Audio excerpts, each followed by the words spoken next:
June 4th. Is it really June 4th? It is. Oh my God.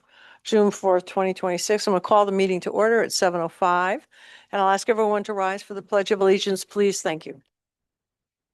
I pledge allegiance to the flag of the United States of America and to the republic for which it stands, one nation, under God, indivisible, with liberty and justice for all. Wow, June 4th. Okay, Pledge of Allegiance is done. Roll call. Maureen, can I ask you for the roll call? Or should we just say who's not here? Bailey, she had to be Okay, not down on the. Hold on 1 second, okay. Angelou Millard. Here. Diane Jorsey. here. Zigmund. Ryan Rogan. It's on. Okay. Scott Hamill is, Is I believe, trying to join, and Chairwoman Beely. here. Alternate George Millard. Here. Alternate John Dakin. Here. Alternate Steve Biella Jr. Here. Okay. Okay.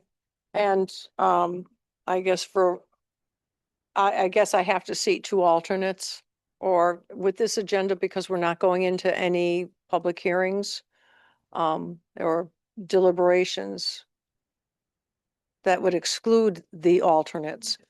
Do we need to seat them? Okay, all right. There are no- You guys are all seated. So just carry on, just carry on. Okay, approval of the minutes for May 21st, 2026. Did everyone have a chance to review the minutes? Are there any corrections, or can we approve as submitted? I will make a motion to approve as submitted. All right, we have a motion by Ms. Jorsey. Do we have a second? I'll second. Okay, Mr. Millard. Further discussion? All those in favor? Aye. Those opposed? I abstain. Okay, so I abstaining. abstain as well. Okay, abstaining is Andrew Millard, is Tim Zigma, and Brian Rogan. All righty, thank you. Then we have the receipt of new applications and scheduling of public hearings as required or necessary. Item A is a site plan amendment application of Aegis Electrical Systems LLC for the commercial installation of solar panels at 100 Vincent Drive. This is the property of Thave LLC in the G1 zone. This has to be decided by August 8th. And we're anticipating the scheduling at July 9th, 2026. This is just receipt of a site plan application. It doesn't need scheduling of a public hearing. Okay, It's not. okay, does not need. Yeah, so Do- it's just receiving, letting you know the application came in. No, and you- okay. Receipt of it. Okay, so no Motion. motion at this point. On to commission business. Oh, this is great. Okay, With all those, just for future. This one's small and I'll comment the last time. If they get large in size, it may not require a public hearing, but if they're very large in size, they can be very noisy. Okay, because of the transformers, all the electronics involved and so forth. So there've been a lot of complaints in the state about the noise generated from these large solar farms. So just keep that in the back of your mind when we get solar installations. Yeah. Anything under 100 kilowatts or even 200 kilowatts is probably not an issue. But if they get up to the 1,000 or whatever, they're a lot more burdensome on people who live around them. Thank you. that's good to know. All right, so moving on to commission business. Belmere presentation, 102 Meadow Lane, MBL 21-2-115-3, which is an age-restricted housing development concept. This is for discussion. Okay, and so Maureen or our applicants are here. So I'll ask you to take the microphone, state your name and address for the record, please. And let's hear what we have. Yeah, hi, Steve McClarty, 152 Park Drive. Run a business here and Coastland Enterprises is his name. Work in Berlin for many, many years. So we purchased the property at 102 Meadow Lane. And we came to see you last year, pretty much 1 year ago. I remember it was like 1:35 in the morning or 1:15 in the morning. And I said you had 15 minutes because I was losing everybody. Passed, and I'm gonna keep it short because we went over it last time. Oh, No, all right. I got 20 minutes, no more, that's it. I heard 15, but that's all right. What? I heard 15. Oh, okay. All Later. right, well, go ahead. So I gotta say, the plan we came in with, worked pretty hard to get that one straight. And, as we got into architecture, after we left with the site plan, ended up dissolving that site plan and throwing it away and coming up with what we feel is a much better design. And, when I first met, with me, Christina, when I first met her boss, Don Powers, great guy, he said something pretty good. He goes, doing what you're doing is a real headbanger. Mhm. And it has been. It really has been. Your office has been fantastic. But when you go to make some changes and get out of the norm, it's difficult. And Mm.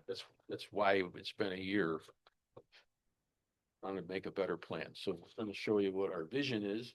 We don't have all the architecture down straight. We do have a site plan that we want to follow.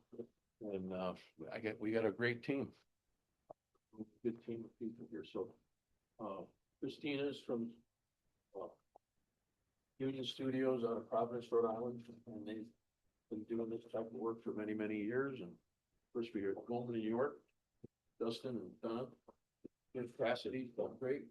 Rebecca is got a fine eye for architecture. She's also a Brunel associate for Rebecca Sharman, Cass, and she's interior decorator. And my wife Debbie spent countless hours trying to get this all together. So, here's Okay. Christina. Thank you. All right, thank you. Wife, the boss. It's warm here. Well, if I'm under 15 minutes, I won't need the power. Oh.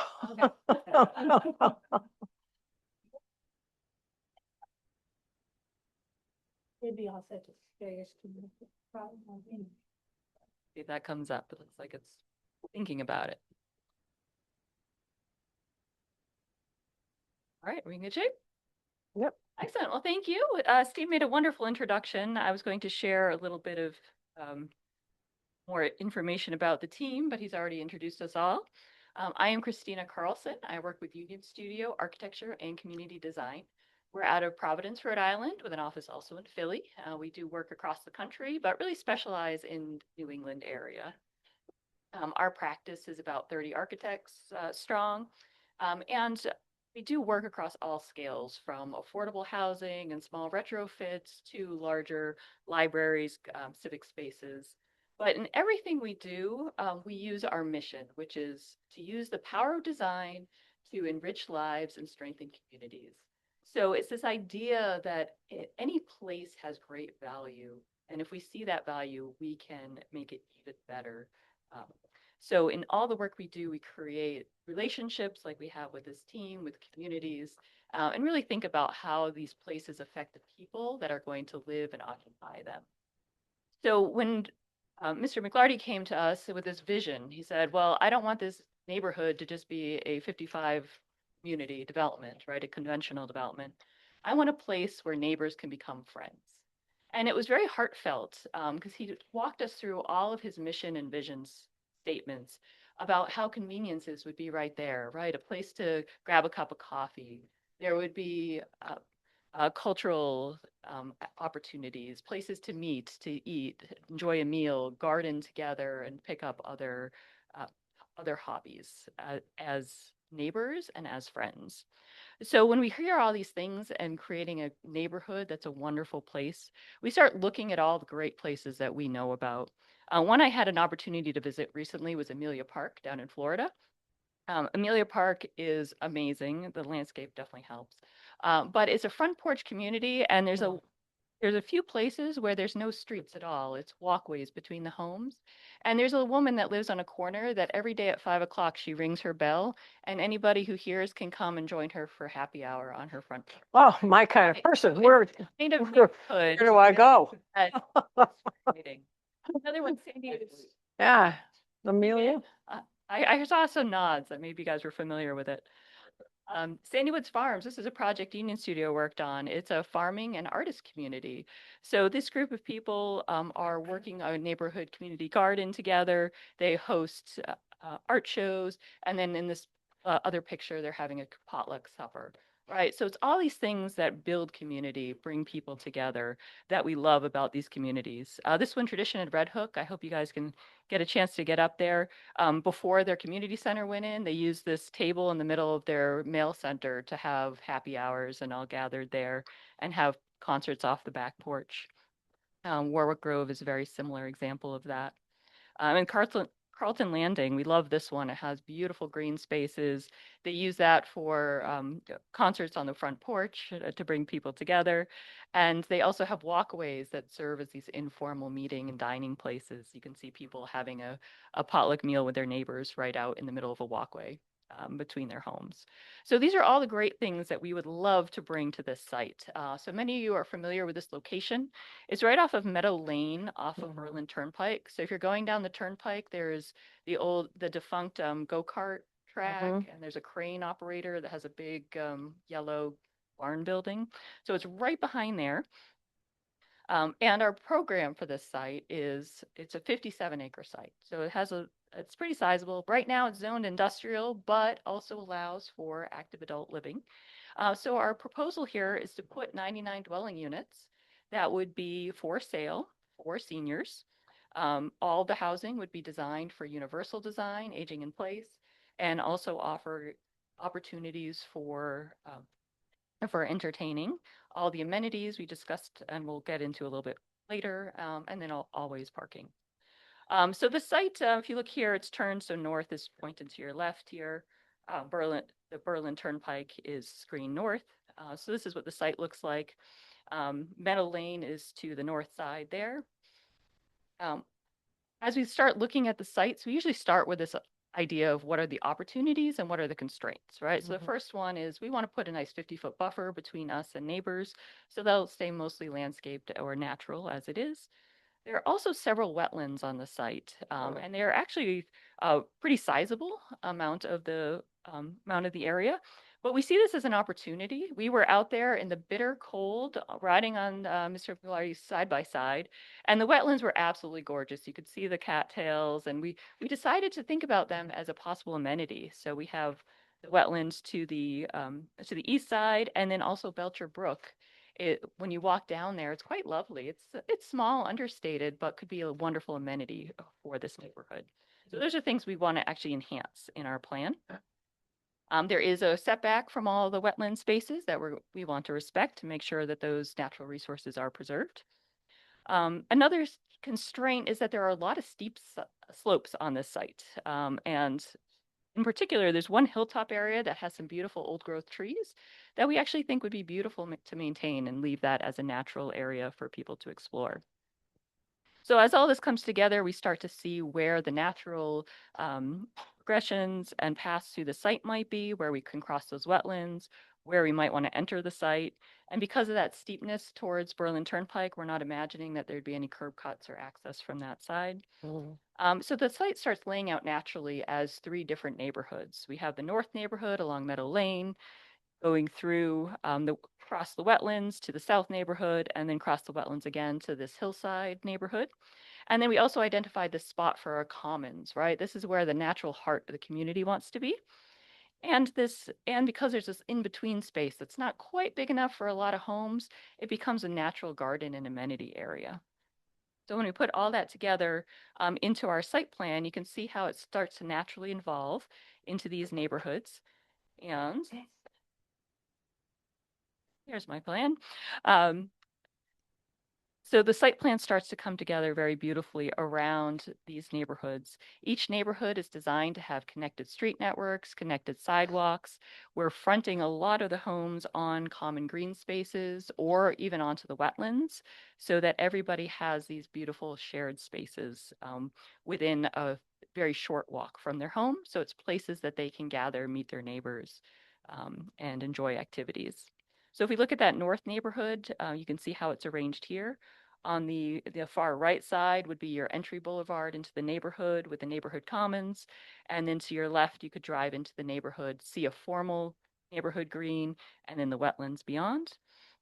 As you pass through the site to the south neighborhood, it's a very similar layout with a variety of different scales and types of pocket parks that the houses are arranged around. And you'll notice that a lot of these houses have alleys behind them, and that was very intentional so that we can create the types of streetscapes that really promote walkability and front porch living.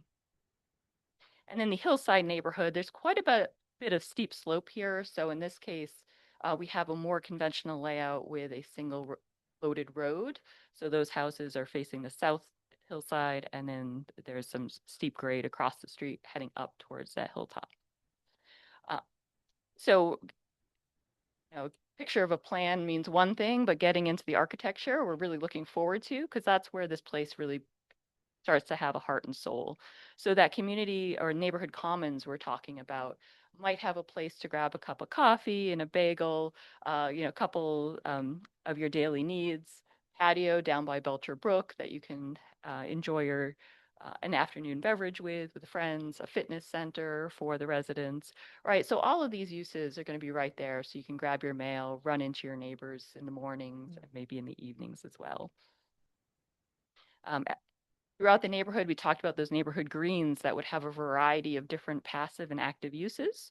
So they could each have a very unique character. So it helps drive you through the neighborhood or draw you through the neighborhood, walking your dog to go from one to the other and see what is going on in each of these spaces. The architecture, we're looking for a very classic colonial styling that would have mostly two-story facades. So these will have primary suites on the first floor so that we have single-story living, but also opportunities for kids and grandkids and guests on the second floor or an elevator. All these homes are going to feature generous front porches so that you can live on the porch and see your neighbors as they come by, offer them a cup of coffee. They'll also have private courtyards. We love these rear-loaded types of homes because they nest beautifully to create very private, intimate spaces in the backyard that are just right for somebody who's not looking to maintain a lot of yard. They're looking just for a patio, a place to sit with a book, or to entertain with a dinner with a few guests. There will also be plenty of open spaces. Those natural walkways going through the wetlands, maybe crossing some of the low depressions, are going to be main features of the connectivity around the neighborhood. The garden space that we showed near, kind of in between the south and the north neighborhood, that's a great opportunity for community gardens with raised beds, potting sheds, maybe some little hidden elements. We might have a place to dine, a fire pit, bocce. So there's opportunities for passive and active recreation.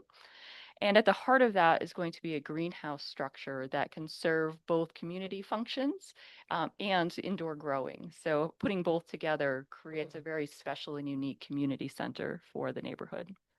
And I know I think I'm over time already. So to go through the architecture just very quickly, I wanted to show you that we have both the rear loaded, alley loaded lots that we talked about and front loaded, which was really important for some of the edge conditions where we couldn't get alleys or didn't want to have alleys behind the homes. Within each of those types, lot types, we have a variety of housings that will go from a more conservative 1,400 square feet, probably up to about 2,400 square feet. So there'll be a range of price points for folks. And then you can see the ideas we have for that streetscape, how that classical architecture will come together to just knit to create this beautiful front porch community that will frame those green spaces and streets that we talked about. So I'll leave you with a quick image of what that looks like in that north neighborhood. You can see how this all comes together. And I think we had just a couple comments on next steps from Justin. Okay, thank you. Hello, everyone. It's good Hi. to see you again. You're absolutely right. It is almost a year to the day. That we were here last time. So just, my name is Justin LaFountain. I'm with Goldman and York. I'm one of the planning advisors on this project. Just want to go really quick over what the next steps for this would be. We are looking at doing an overlay zone in your zoning regulations to basically create an environment that would allow for this type of development. You almost do right now, but because of the way the structures are designed, they're a little bit closer than typically would be allowed. There are a few other tweaks that we would need to make, so we'll hopefully be coming back to you with a text amendment likely in July, possibly in August. Following that, if all goes well, we'll come back in with the site plan, with the master plan for the whole site and see what happens. But the reason we're here tonight is we really want to hear from you to make sure that whatever we're putting together is what the commission and the town wants to see. Steve's been very clear. He wants to work with the town to make sure that whatever we're putting together is something that's good for the whole community. With that, I'm going to hand it back to Christina. What? Well, I think we can open up to questions now. I'll leave it with the site plan. So if you wanted to review that, more detail. Can you give us an idea of what you're looking for, range on prices, HOA fees and things like that? Is this something that the seniors in Berlin are gonna be able to afford, or is this everybody moving in from the outside? I've seen some in there's one in Rhode Island, not far, by the water. They started at $700,000. They're pretty pricey. So I'm just wondering what your spot is, what you're shooting I don't for. answer that. I'd welcome if the applicant or would like to answer. Tell you, our goal is to try. So it's a goal, right? Everything costs a lot. I know, yeah. It does today. Construction costs are crazy, so Mhm. we're gonna try and the best product we can, the best price we can. We're not out to build this project like the cost, right? I think they're probably being a high 5, 6s, something like that to start, but it's a little early to tell until we finish the architecture. Porches or something we really want to see. I figured that out already, so we into the Yeah. really last thing we try to create that. So we look at it, we can make our own balusters. You could go buy a good caught up in baluster. Oh, yeah. Get caught in everything. Yeah, yeah. $100 a piece just for balance. Yep. We can. So we're looking ways to figure it out. Some of the homes, most of the homes will have basements, some of them might not. So that might be a little cost saving, so looking at ways to understand.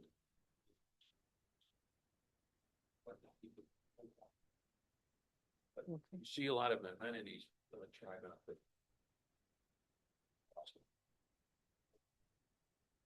So are you guys, is the plan to maintain everything, plowing, mowing, everything?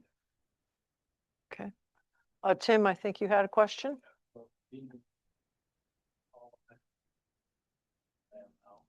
The other plan has it.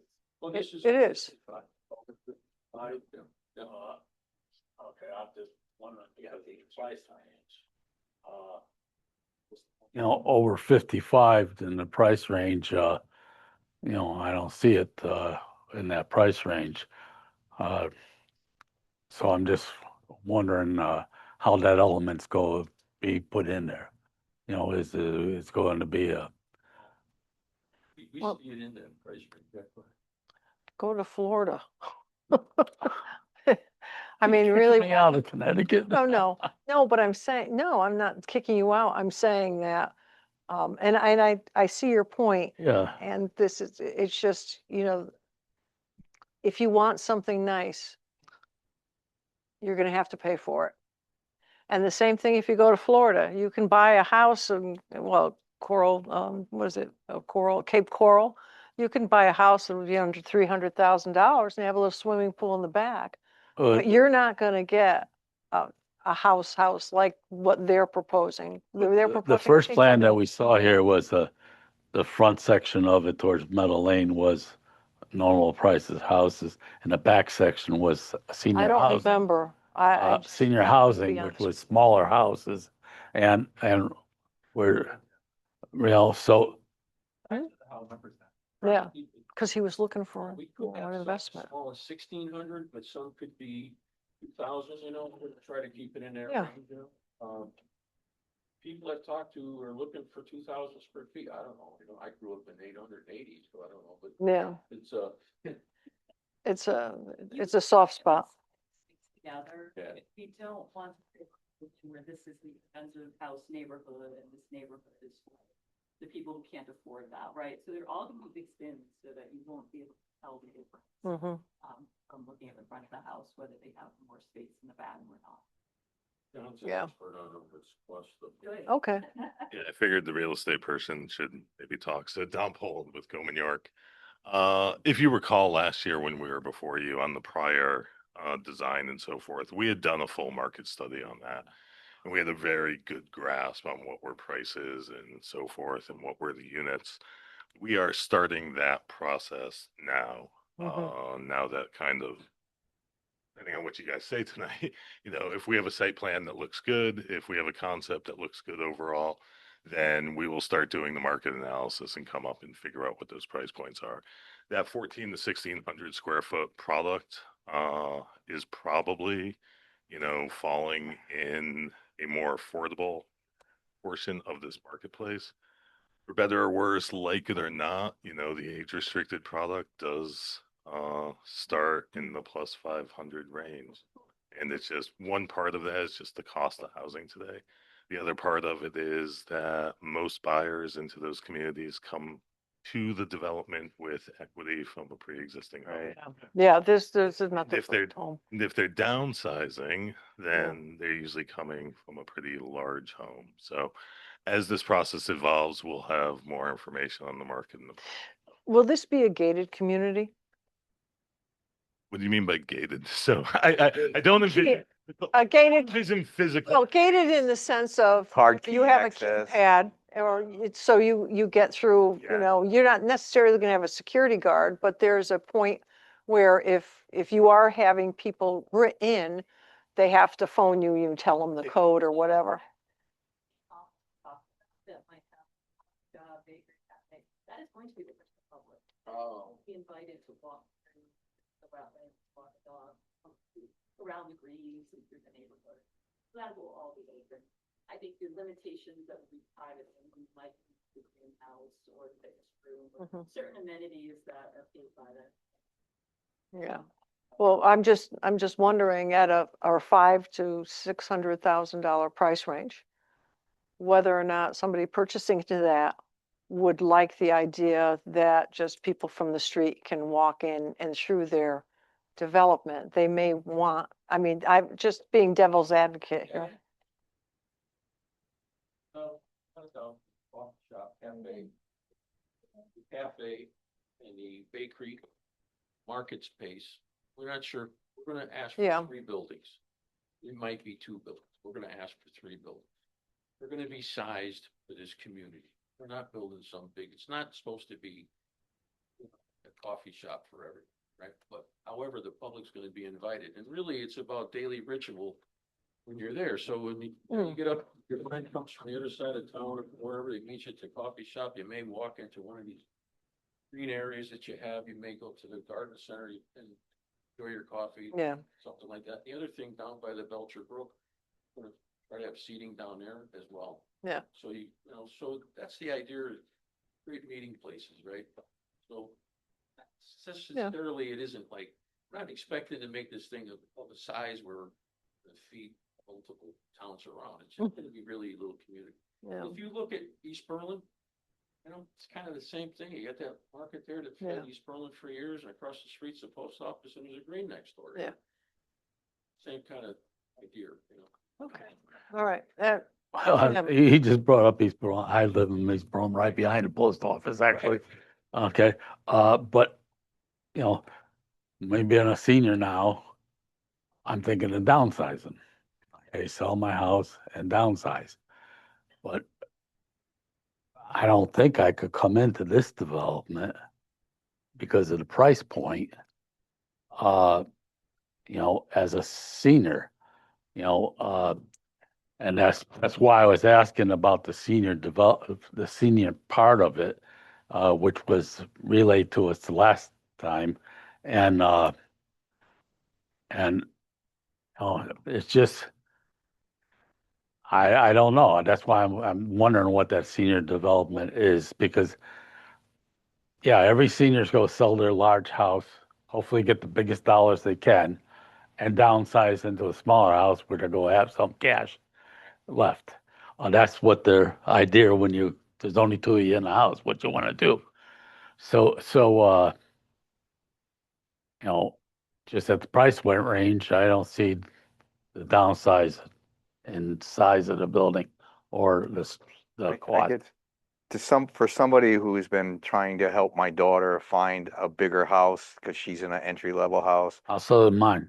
Well, you'd be surprised at what you probably can get, okay? The average entry level house now, like 1,000 to 1,100 square feet in the town of Berlin is minimally $400,000. That's an entry level house. So you want to downsize, you're going to downsize to a 400 to a 450,000 square foot, and you're not going to get anything like this. That's downsizing. It doesn't exist anymore, Tim. It's just gone, No, I gone. was just thinking, the senior house is more than 1,000-foot ranch or something. Well, senior housing is like, Percival or Marjorie Moore. Do you want to live there? That's senior housing. Yeah. Because that's what you can afford and you can't bill much for what you can afford. Yeah. That's what you're going to get. You're going to get 600 square feet, a studio bedroom. That's what you're going to get for senior housing at an affordable price. You can't get a 1,600 or even a 1,200 square foot house for less than 450, 500. It's not possible to build it.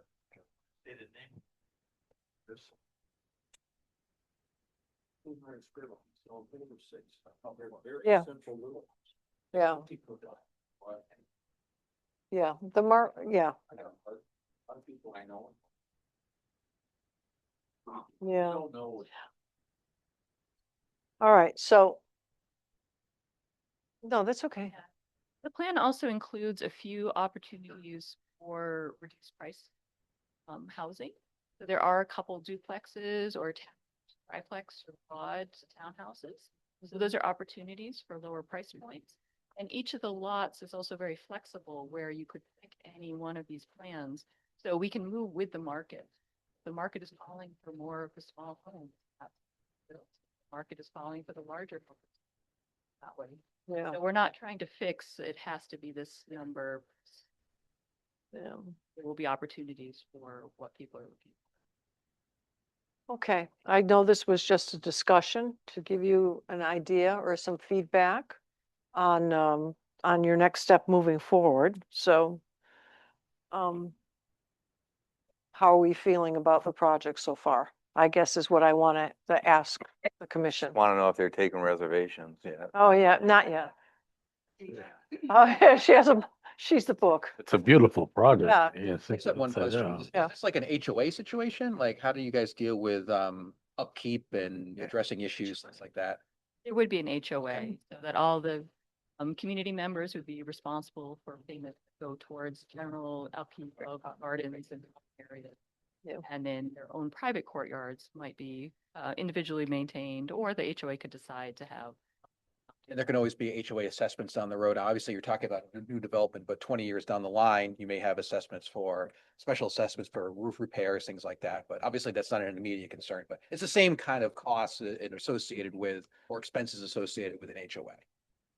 Yes, and I think because it's home ownership, that house roof repairs would be by the owner and only the common space. Well, Typically fair part point, fair point. HOA. Gotcha, thank you. Yeah, okay, I just Helps make keep costs down from the HOA fees. yeah, a clarification for the commission that it's a single piece of property. So this is a development, a multifamily development with individual units. It's not a subdivision of property where it would be like your neighborhood that you live in. And I think most of you live in single family homes in a neighborhood where you own your entire lot and it's on an acre or 2 acres or a half an acre or whatever. This is a single multifamily development with units, much like farms, like Regency, like that has a bigger name than just Regency, but But Yeah, everybody well, owns their own. Regency of Berlin. I think. But but the unit itself is the housing unit and usually includes a land area around it that they own kind of the surface of the land area as their individual unit area. Yeah. That would I be don't know that most I'm abusive. explaining it the Yes, better it than I is. The can. use, it's the uses, So- uses area. Sarah, Saying, but this doesn't escape the condo type of right, so situation. therefore it's like a condo. There It's- maybe, and obviously a you, unit you development. made the point that, your roof probably won't be subject, but there are a possibility of special assessments with any sort of condo development. You always have a situation where, I don't know, is there a communal pool, that kind of thing? We don't imagine a pool at this Okay. time. The season is so short. Yeah. We're looking for other opportunities for that, the garden, other features. My point is, That note, the roads are private. Yeah. Private, there could be special, private because it's like a driveway to all those homes. so maybe that's the example. There could be As a private. there could be special assessments down the road for driveway repair, things like that. That's all. I'm not trying to trap you into this. I'm just want everyone to understand that this is more like this is a condo and there's liabilities that come with that, so. Yeah, okay. Anyone else just? So, we're feeling good about this project in the sense that we would like to see more? Yes. Okay, The other thing I wanted to mention was, they talked about a text amendment, the things they want to do that aren't provided in the regulations, for instance, that commercial aspect to it mhm, isn't provided for in our regulations right now. So in order for them to move forward with those kind of features is where, they're looking to. and that was the text amendment overlay That's that the they're, part of that what they're I'm looking for? Sure, if they could, answer that more thoroughly because they did the rolling up the sleeves on that. But, the way the regulation's written now doesn't allow for commercial component, some of the other, Yeah. maybe some other aspects they have, and that's So it almost, why so it'd almost be like a concept special to you permit. is important. Bring the concept to you because that's the kind of change to the zoning regulations that this new, more unique to, new to Berlin. Yeah, it type of is. Development has considerations. Okay. All righty. I was just gonna comment. You want to add in something quick before we? No, just exactly what Maureen was saying. Yeah, so exactly, it's what we're looking at is sort of a PDD type of regulation, which is, it's an overlay. It would apply to this piece of property and it would allow these types of uses. So once we put the text amendment in place, assuming you guys approve it, it would require that we come back in with basically this master plan showing where things will be, uses, the commercial uses on the site. And we would build text amendment to make sure that we're fitting in whatever we're proposing here. So that, like I said, that's step one. So you would get basically another chance to look at what we're proposing that you allow Yeah. in this area. And then we would come back in with the specific plan with all of the details that Christina's working on. Okay. All right. What, Andre, you have a question? Okay. As far as the neighborhoods, you have the north, south, and hillside neighborhood. Can you tell me how many houses are going to be in each neighborhood? Well, again, very preliminary. We have about 30 in that north neighborhood. The south neighborhood is about 60, and then there's about 10 on the hillside. Okay, thank you. Aiming towards just south of 100 units. Thank you. Okay. Thank you. All right. So I think that the consensus of the commission is we'd like to see more. We're very interested in the project. I think it has some promise, and I would say you're getting the nod. Without approval, you're getting the nod, just to go ahead and do some more work. Put it on the record. All right. Think it is. Okay. All right. So that's it for now. All right. And have a good evening. Enjoy the sun. All right. Thank you. All right.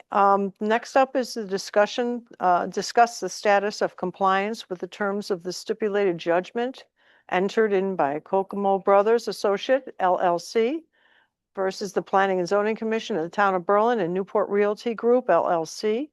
We have a docket number. This is concerning the real property located at 861 and 873 Farmington Avenue, Berlin, Connecticut, and possible action related to the same, including potential amendment or modification of the stipulated judgment for Section 12 thereof regarding the completion of the site plan improvements. All right, and this is actually just, this was added, this is a revised, oh, Well, by, it was on the the agenda, yeah. but not with the language for the modification to the stipulation, so we updated the way The it was agenda. worded on the agenda. Okay. Um, And I just want to make a note that it was 7:28 when Ms. June Daly has joined the commission. So thank you and welcome. Okay. All right. So do we want our attorney to, is Jennifer Capola going to explain what the scoop is, or is who's going to give us the scoop? Oh, we were expecting Mr. Kokomo. Okay. Mr. Kokomo's not here. All right. So why don't we? Mr. Kokomo. Are you online? No? No, he's not. Okay. The chat, let me just check it. See that? Didn't join, thank you. All right. Okay, well, I guess he's not in. Tom is online. There Oh. we go. Oh, he is? So, looks that way. There we go. So. Going to He's- allow him to talk. There we go. There we go. So Thomas, I'm sorry, Tom, I wasn't looking at the chat. Oh, that's quite all right. I apologize for not being there in person. I just got home and I completely dropped the ball. Okay. All right, so do you want to tell us about this stipulated judgment? Yeah, just briefly, I'm not sure if the commission, a good evening, thanks for having me, recalls, we came back about, I don't know, 6 months ago in regard, maybe even longer, 9 months ago, in regard to getting the project up and finally started. And we had to come back and see you in regard to those existing units not being consistent with the stipulated agreement. And we went down to Doc McIntosh's room. At that time, I thought that I had brought it up that, and Maureen and I spoke about it, that we probably were going to be up against the timeline. I was under the impression that this commission was aware that we were up against the timeline. We are in fact not going to make the timeline for that 5-year stipulation. We're at the point right now where most of the mechanicals are done. The electrical and plumbing are 90% done. The fire suppression system is about 75% done. And the HVAC is about 50% done. The siding's about 50% done. And all the windows and doors are on the building and the stairs are done. So we're probably aggressively 120 days, but more, I would feel better if this commission would grant a 6-month extension, and just to be safe. Okay. Commission, do we have any questions or? Summarize. Yes. The point of a modification to the stipulation is in the stipulation for judgment, it had a 5-year deadline. And we're at that 5-year deadline of the project being complete. For some of you may not have been on the commission at that time. I think a couple of you were not. It was a case we had involving the Kokomo building at 873 Farmington Avenue, the Newport building or the Newport approval for their entire development, but focused on 861 Farmington Avenue, which is next door to it, and the town. That's what we're involved in the litigation. The result was a unified site plan for 861 and 873 that combined their driveway, some shared parking, some cross easements. So some site work that they have to coordinate doing together. But stems to it getting done in the 5-year time period, and we're at that deadline. So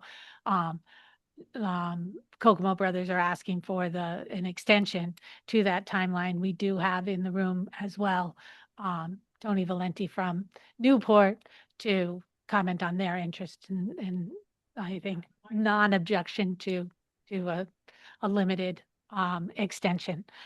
So I just kind of wanted to give a kind of a summary of, because we kind of jumped into the weeds without giving you an overview. I'm sorry.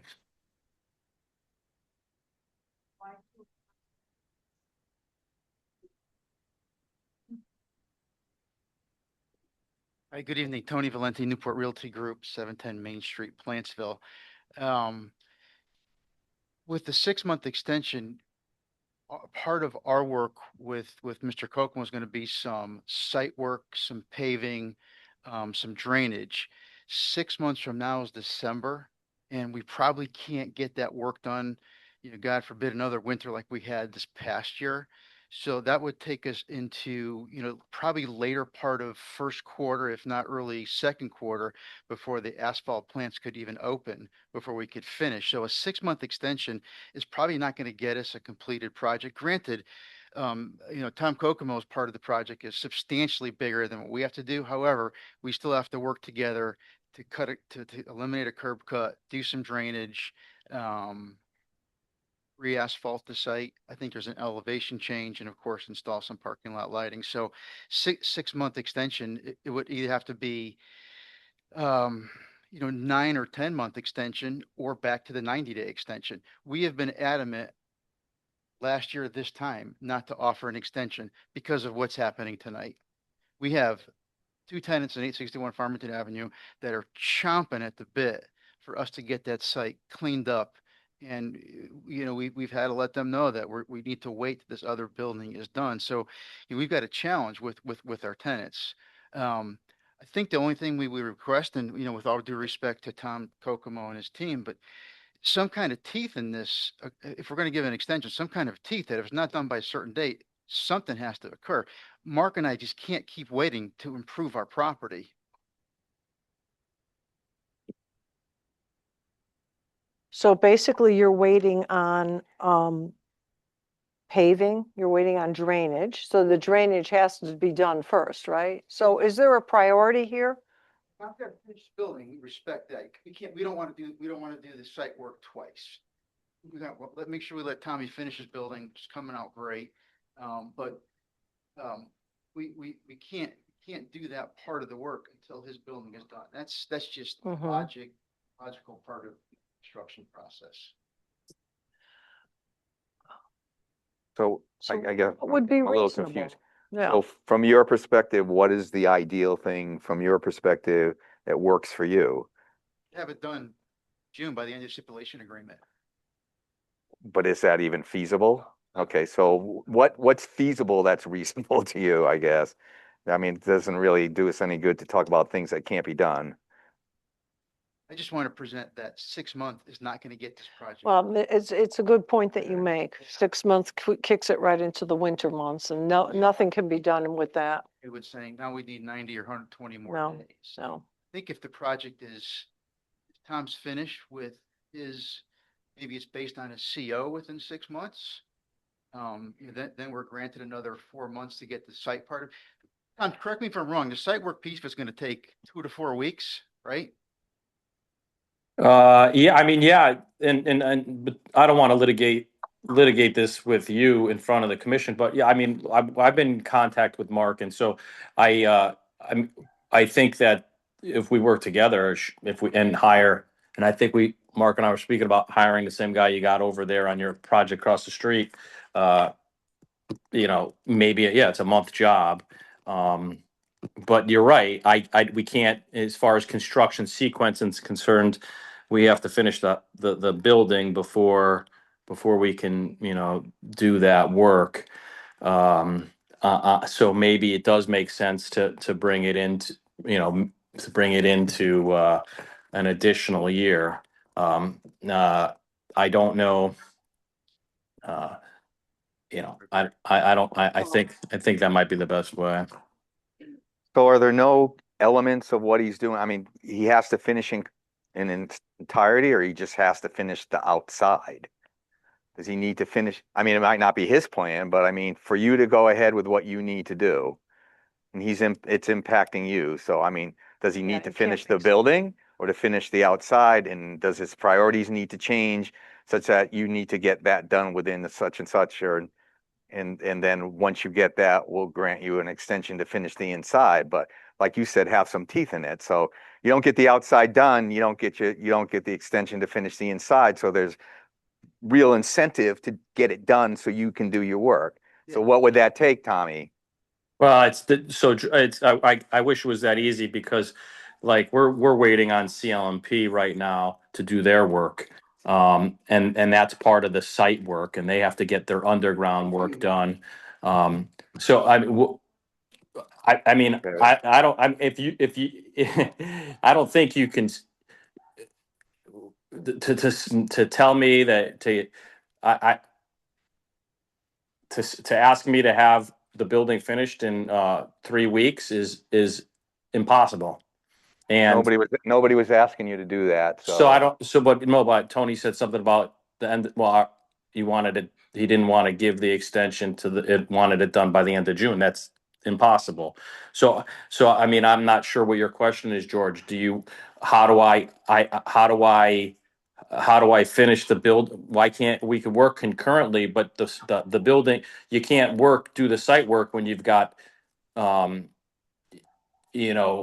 20 trucks in the back there with all those contractors doing the work and having deliveries of like the next phase of work, sheetrock and I mean, in regard to construction sequencing, I was, when I first asked for 6 months, I meant for me to finish the building. So, and I think Tony understood that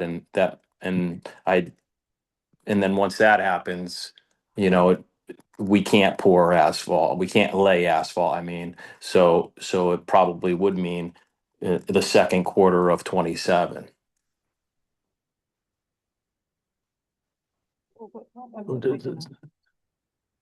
So, all right, Tim, and then I'll. This has been a long process already.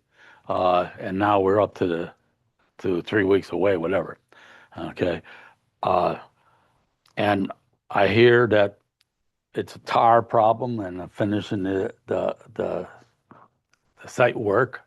It's paving, drainage, And site work. I feel that I think tar ends in October 15th, right? I don't know if it goes that far, huh? The end of September. September 15th, okay. December, okay. 12, 16, Okay. 15. Well, I think that we could give them an extension to do the outside and get it completed by October 30th. Because it's been a delay here going on for all the years that has been approved. But is that right to hold up one's, I understand your point. They both can My- get together and my get it done question is, before Is it right that one business should suffer because another one is slow to the gate? No, it is Not getting the not. job done. It is not. We got an option of saying, no, it's got to be done in 3 weeks. Okay. The site work, because that's the main thing right now, is site work. Building interior of the building and everything else. Maybe they bring their materials in from the front or whatever and get the back done. Not that easy. I'm sorry. And I apologize for interrupting. I mean, I think the most cordial and feasible and economical way for everyone here is to have a meeting of the minds, and to force me to do something that's just impossible. What's going to happen now? I don't know. I'm not a lawyer. Jennifer could comment. So you shut down a project and then what? It stays stagnant. One that's finally going, one that took the town of Berlin 1 year to give a permit for. So, I mean, I think the goal is we started 4 months ago and we've come a long way. So what's the goal? To finish or to throw some serious roadblocks in the way right now? And then I appeal all this and we go back to court and we waste town money, Tom's money, Tony's money to just get the judge to say, go outside and figure it out. I mean, That's what's gonna happen. And if that's, Um, so it's not like since we've started, we've ignored it. Tom, it's, I don't want to get threatened of I'm not action. threatening. I'm trying to be You, practical. you threaten with action, sir. I'm not threatening. I'm just saying, court or if you whatever, stop, if you attorneys. stop me, what are we gonna, I'm not please don't, I'm not please don't stopping you. take it as a threat. I just I'm want not to, stopping you. I'm putting a deadline on you. It's October 30th deadline. well, The I'll tar tell you what, plant if we're gonna stop- litigate the it tar here, plant stop and everything else, okay? I'd like to see the outside of that project completed by October 30th. That's a long time from now. and if it doesn't, I mean, I wrote an email to Mark Lovely 6 weeks ago and I haven't responded. So if we're gonna litigate this, I could forward it to you. There's been no response. So I mean, right. what are we Okay. doing here? I mean, All I right, just, well, all right. How long the project been approved for, Tom? 5 years. Well, I want you to, 5 years, Now we're right? 3 weeks away and arguing this. I don't want to argue with you. I'm just saying to you, Who's the answer should be I it's don't know moving how much along I should fine. let this go Who's on. litigating All right, this? okay, You are all right, okay, I'm stop, giving stop. you time to complete. All right, Okay. Tim, stop, Tom, stop. Everybody stop. I'm gonna ask our attorney, because I'm not a lawyer, so I'm going to say to my attorney, I want some advice from you, and I'd like some advice from our town planner. So, listen, oftentimes I'm a mediator, right? Remember that. That's a role that I serve sometimes in these things. I think Mr. Kokomo's point was, he was saying, what's going to be next steps? But I understand absolutely the perspective of the commission. We talked about, is an extension going to be needed last year? And then we figured out that, in fact, there was additional time. What I heard Mr. Kokomo say initially is he thought that he needed 120 days. Mr. Kokomo, if you go to October 30th, that's giving you an additional month. I don't think you could see me, but I walked over to Mr. Valenti to ask if he thought that that would give him sufficient time, because on Newport's end, they do not have to do a lot.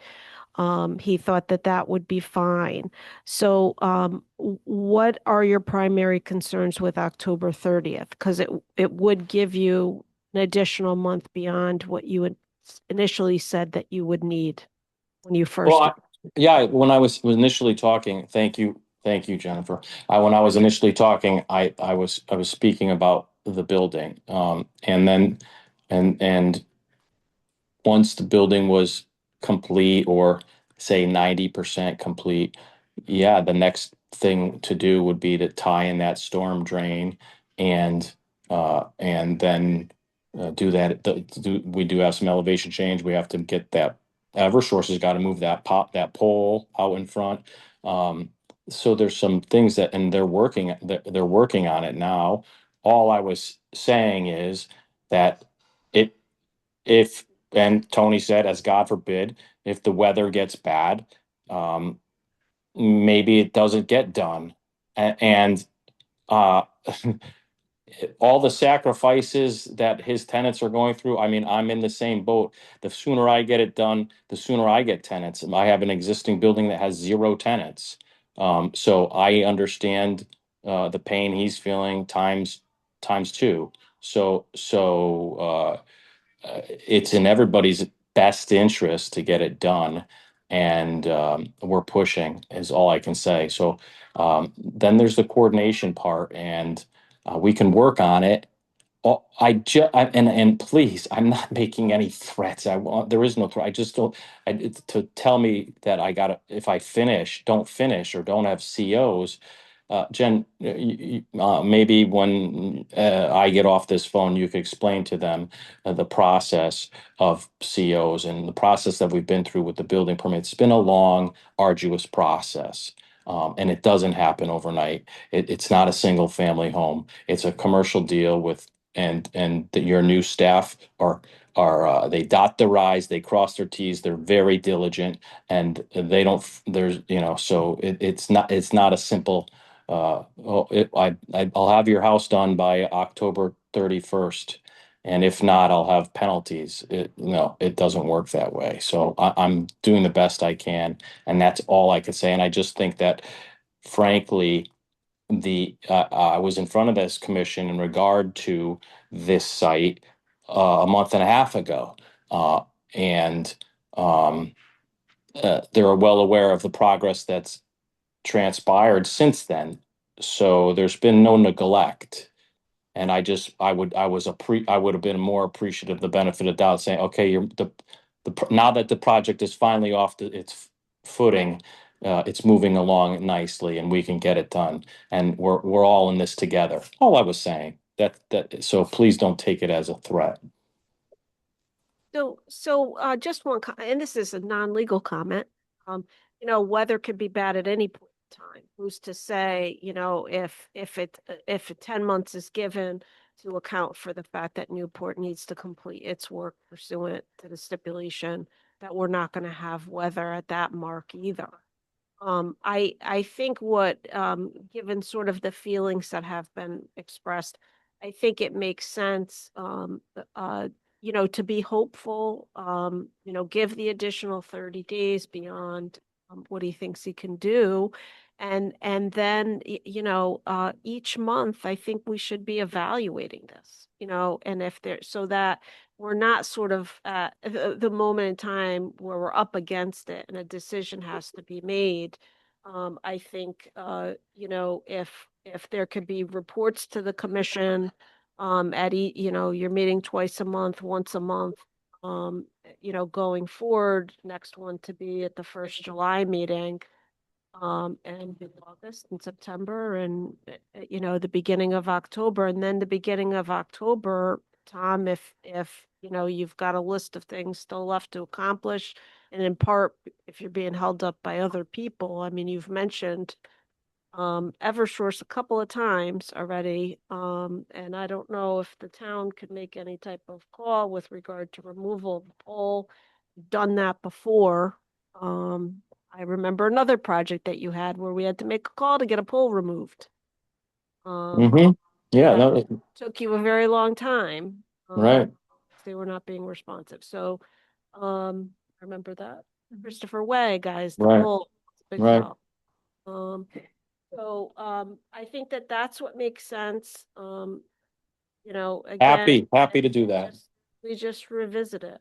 Happy to do that. I mean, and I'm happy to do that, and it could even be done on an informal where, hey, I told you all the mechanicals were 90%. Well, maybe in 2 weeks I send you over the approval, and that can be an update. So I'm happy to whatever you want, whatever this commission would like. But I just again, the common goal is completion.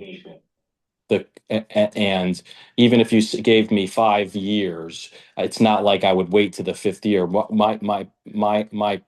I guess my argument is, why go through the drill again? We're working diligently. That's I guess my argument. But Okay, thank you. Mr. Valente, did you want to comment on what's being discussed? Really not my business. Have to follow up regarding a certificate of occupancy for Tom. That's his building. Yeah. I don't want to follow up on one of our buildings or anybody else for that matter. But maybe we're at a point by October 31st where it's substantial completion. It's tough to define, but substantial completion where we could at least get the site work done before winter time hits us.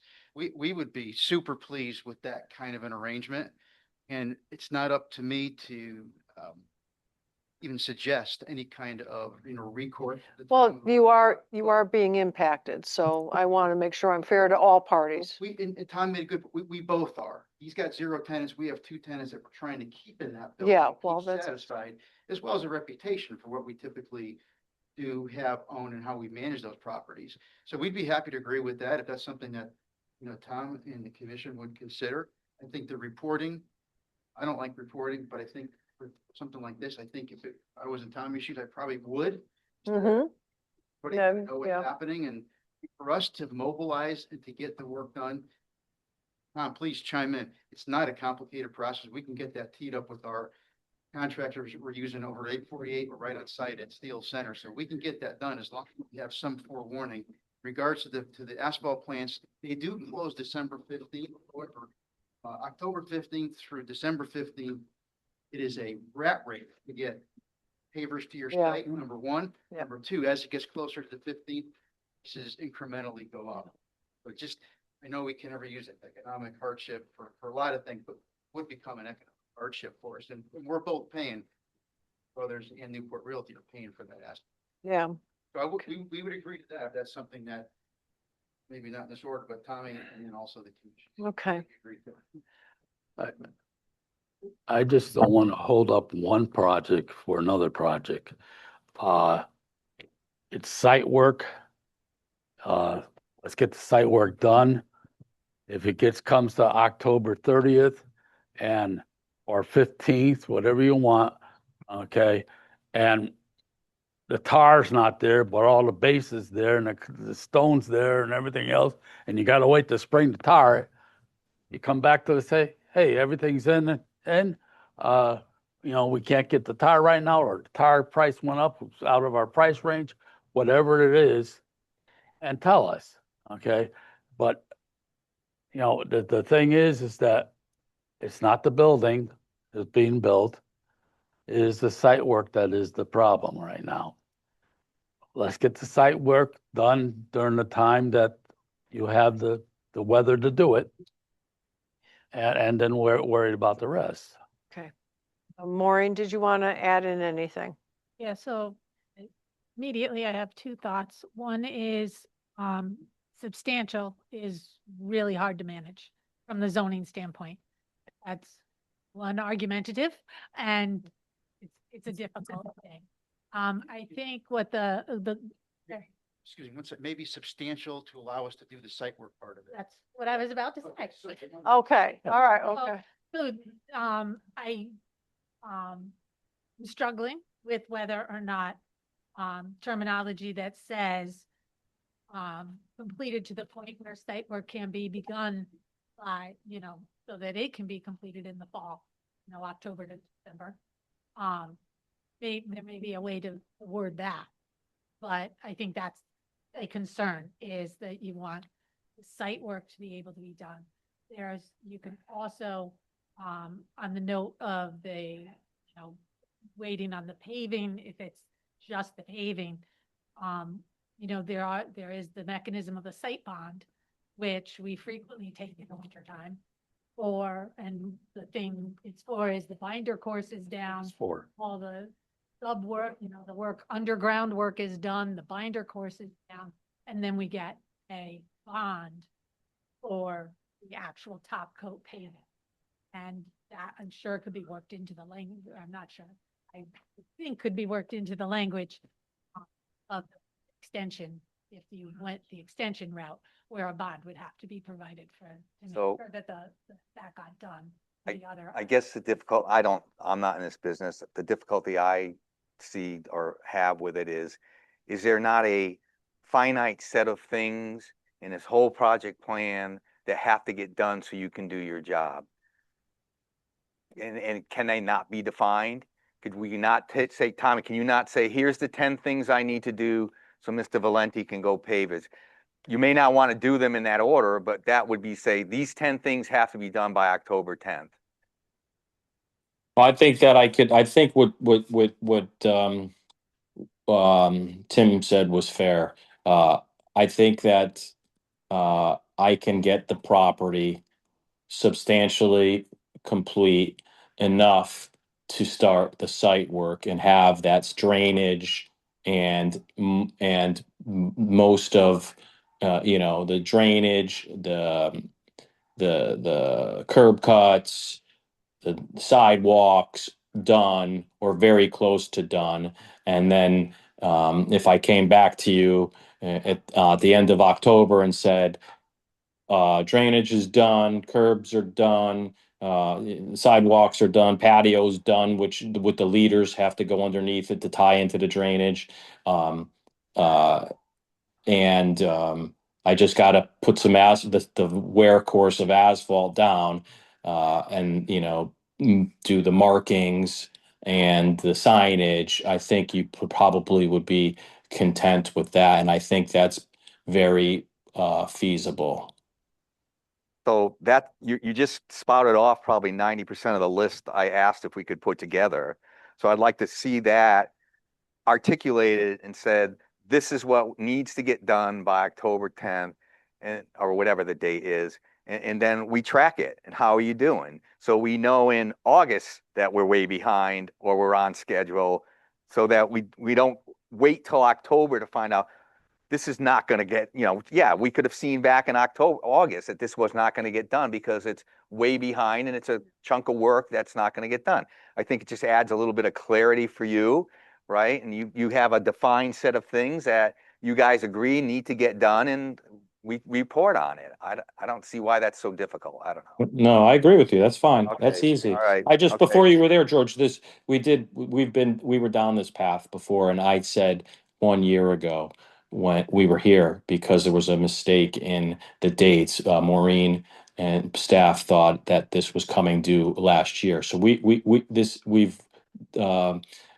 done this drill before and we've had these arguments before. And then Maureen said, oh, actually, we need a year. And then I said, you know, it's not going to get done. So I'm sorry that it may have, my words may have been, I may have minced my words and made it come off as a threat, but it's not that. I mean, I think it's fair what you're asking. I think it's fair now what Jennifer's asking. I think it's fair that what's Tony's asking, what you know, Maureen's asking. So I could put that, I'll put a list of things together. What's complete for the next, how's this, for the next meeting, I'll work with Maureen, what's complete, and I'll give some timelines. Okay, and projected completion dates for the various items. It's like, you know, it's a project plan, work the plan, you know, that's all we're asking to do and track where we are so we know when we're getting in trouble. That's standard project management 101. Right. And if it's a town park getting permits, whatever you're doing here, we'll put the heat on the departments to get those permits done. Okay. Just get the site work done and then you can address your other problems. All right. We're talking about monthly status reports. Can these be written status reports? Like I heard the term informal thrown around, so I just want to make sure that we all understand what we are expecting every month with respect to a status report. I know, you know, Commissioner Miller talked about basically a project plan, but and we're going to be getting status reports. I just wanted to make sure it's not just that it's actually going to be something in writing, if that's appropriate. Jennifer, I don't know if that I don't see any problem with that. And I think the timeline needs to be firm too. Say we've talked about October, November, December, but I think what we're feeling maybe as a panel and we can all express was at the end of October that we all agreed upon that hopefully we can get Tony Valenta start on his project. So we hope that Tom can back up his end dates to fulfill his steps he needs to take in order to meet that timeline. Anyone else? Anyone else? Brian, you're online. Do you have any comments or questions? Not at this time. Okay, thank you. Steve? Anything? All right. Just going to circle back then. Diane, you were quiet. I like the suggestions of the list and the written reports. Yeah, because we can't hold this project up. We just can't keep kicking the can down the road. I really don't care if it's the developer giving the report every month or our inspector go out there and say, okay, they got this done and give us a report. We should have something in writing. No, there should be. Oh, it could be, let's put it in writing. Let's not back off now. Let's put it in writing. I just want one of them giving us a written back. I'm not trying to get soft. I'm trying to figure out that the town, he said there was a town permit or the inspector's problem. Okay, we say to the inspectors, you gotta go out there once a month and come up with a report. And Tom's gotta come up with a report. I don't care who. Report submitted to the commission. res- Okay, to Maureen, the- Maureen wants to add something in. Defense of our building department, as Tom said, the building inspectors are extremely thorough. And if the working drawings they get are not it, as detailed as they expect or that their code calls for, it's a delay because it is delay. So it's not the building department holding things up from my observation. And I just want to make sure that that's well established. They are extremely thorough. They come to me when something changes and going back to the dormers. Yeah, Something changed, call it to our attention, and then we need drawings that match what's happening, what's approved, and get the new drawing that then shows what's getting built. yeah. So some of the delay is communication and then, needing an engineer or whoever it is to draw those up. So each of those things does take time when there is a delay in those aspects. So, Yeah. not to say they're necessarily a developer delay or a I'm very, delay. It's just, I wanted to let you know that it's That not, is the you know, proper, pressure to move faster from the building department. That's not very realistic because they are moving fast and one of our inspectors in particular is regularly communicating. A whole bunch of us are on that email with any time there is an issue from whichever department, so that we all know. yeah, We all know why something is not moving or something is not happening. So including, where there may be something of that sort, maybe, like we may all remember, when Newport was starting one of their buildings, they didn't get steel for a while. I mean, that was immediately post-COVID, but, it was Yeah. like, we don't have any steel, like it's just not coming. And, that I think would be part of those reports if that was the case of supply. yeah. We haven't had, I don't think supply issues are an issue anymore, but it was at that time.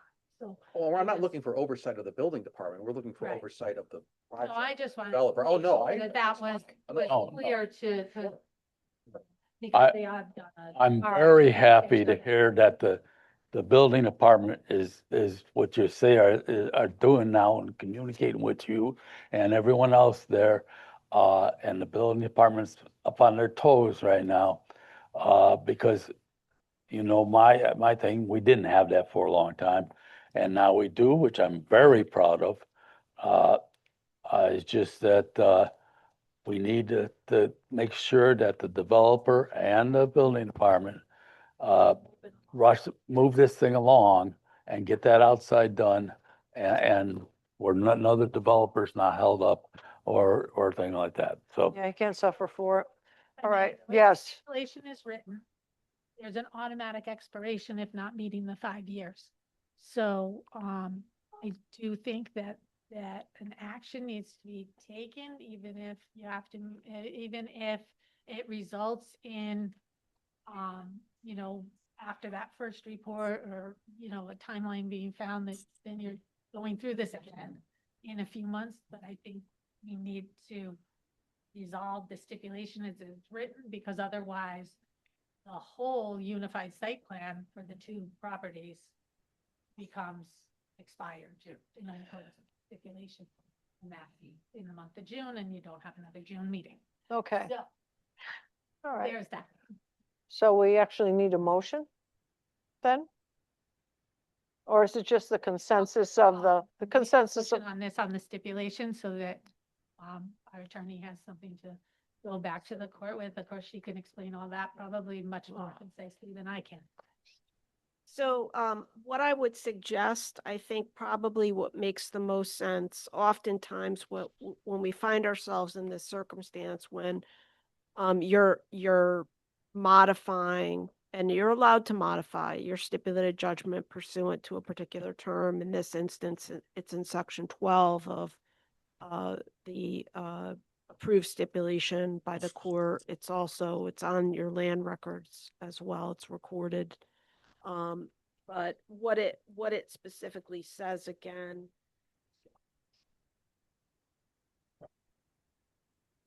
Something. That's Probably know first three. For security.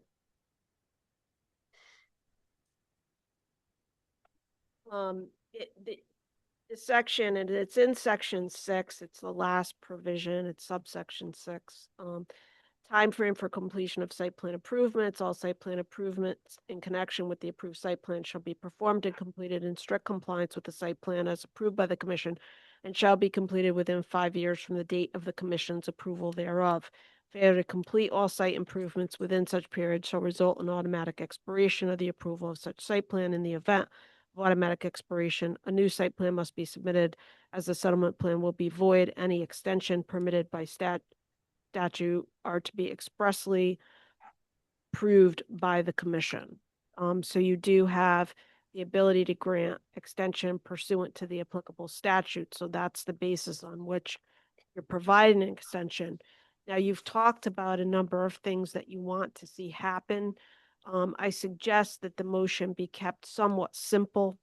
And I know I see Vice Chair starting to write because she's often the movement in these things. I would suggest that you indicate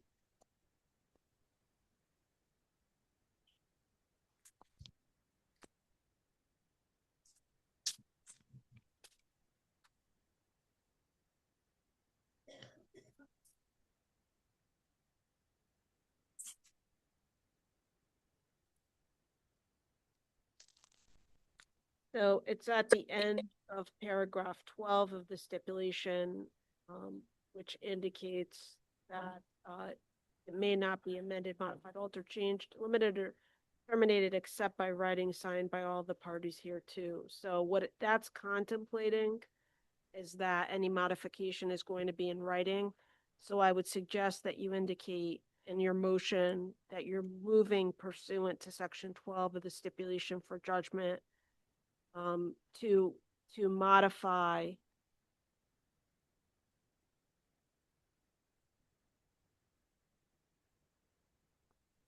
bear with me.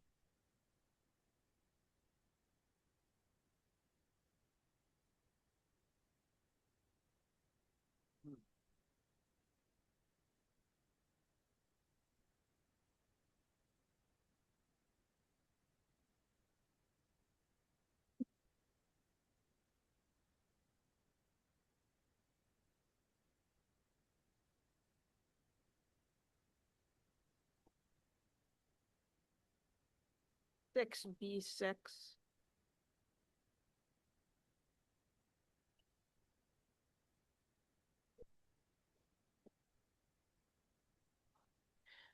To extend the deadline for completion.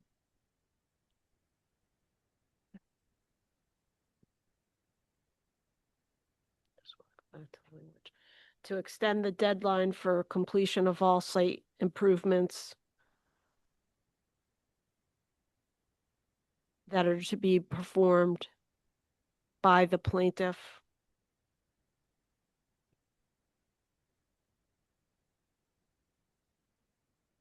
Kokomo Brothers Associates, LLC.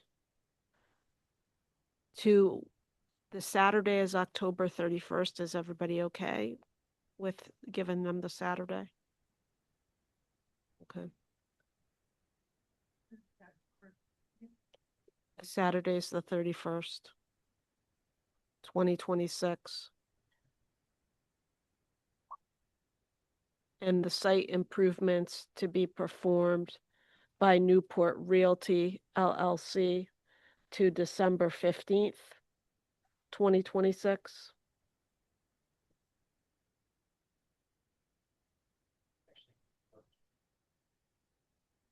Or in conjunction, if you can make that change, please. Thank you, Mr. Valenti.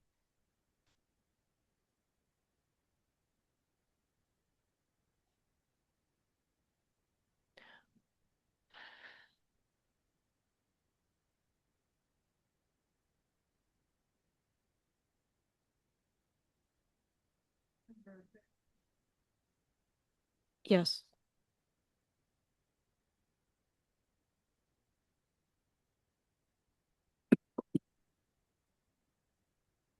That is a Tuesday. We'll also want to commission, the requirement for an itemized, do an itemized plan. And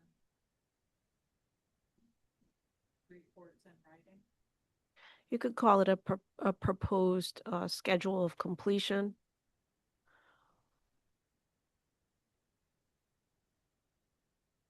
Current status on item proposed completion.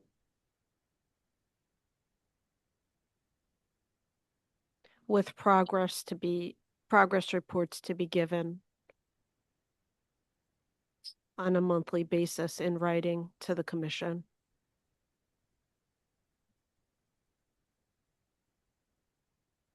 And you're going to also authorize council to prepare the necessary paperwork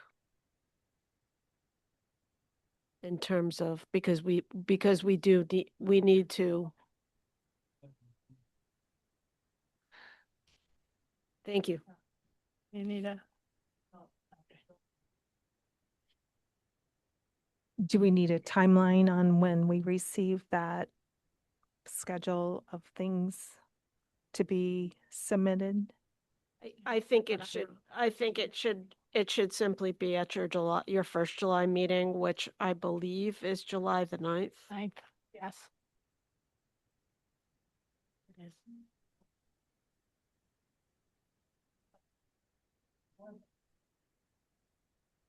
Mr. Kokomo, did you have any questions? No, that I heard Okay. everything. Very good. Mr. Valenti, are you okay? Okay, thank you. I hope I have it.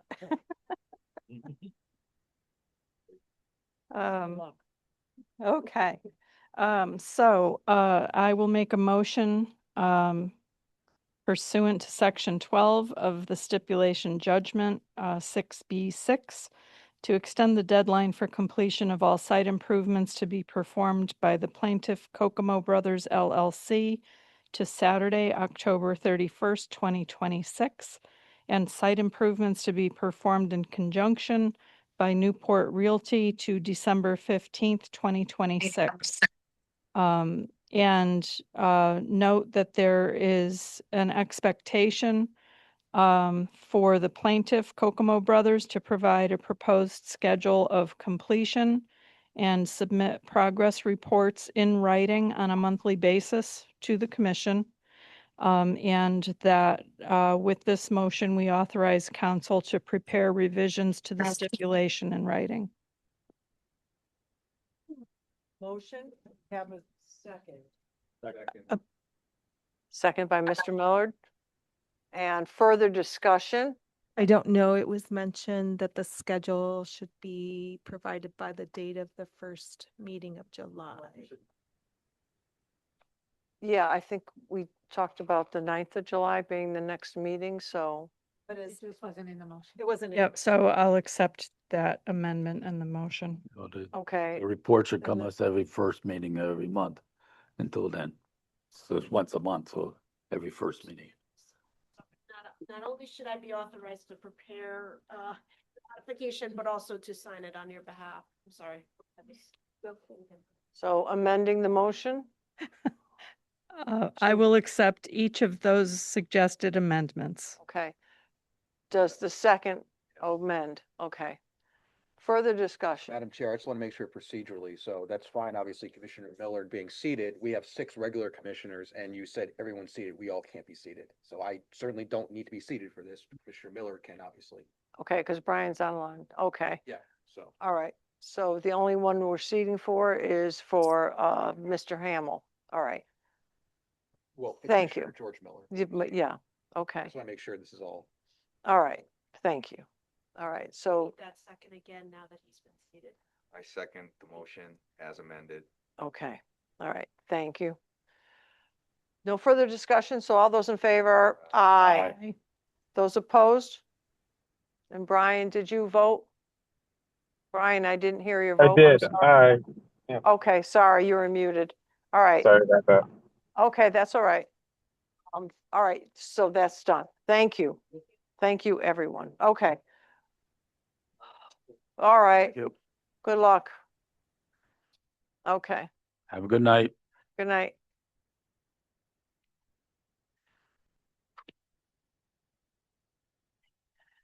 That's- Did a good job. Is it my imagination, or does this just get harder and harder? I think- It's just every second. Okay. All right, guys. Okay, the last item here for discussion of zoning amendment requirements for compliance with PA 25-1.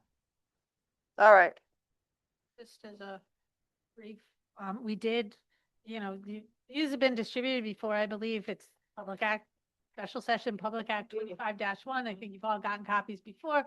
We didn't think you'd have them with you necessarily tonight, and or maybe you misplaced them. It was a while. Yeah. since we gave it to you, probably in the fall. So we did remake copies. Sorry, Horace, the world. There's a lot of aspects to this legislation, and we have continued and we will continue to compile reference materials, amendments from other towns that they've either proposed or adopted already, presentations from information that we get. We've gone to the Connecticut Planning Association presentations. We've gone to the Connecticut Conference of Municipalities presentations.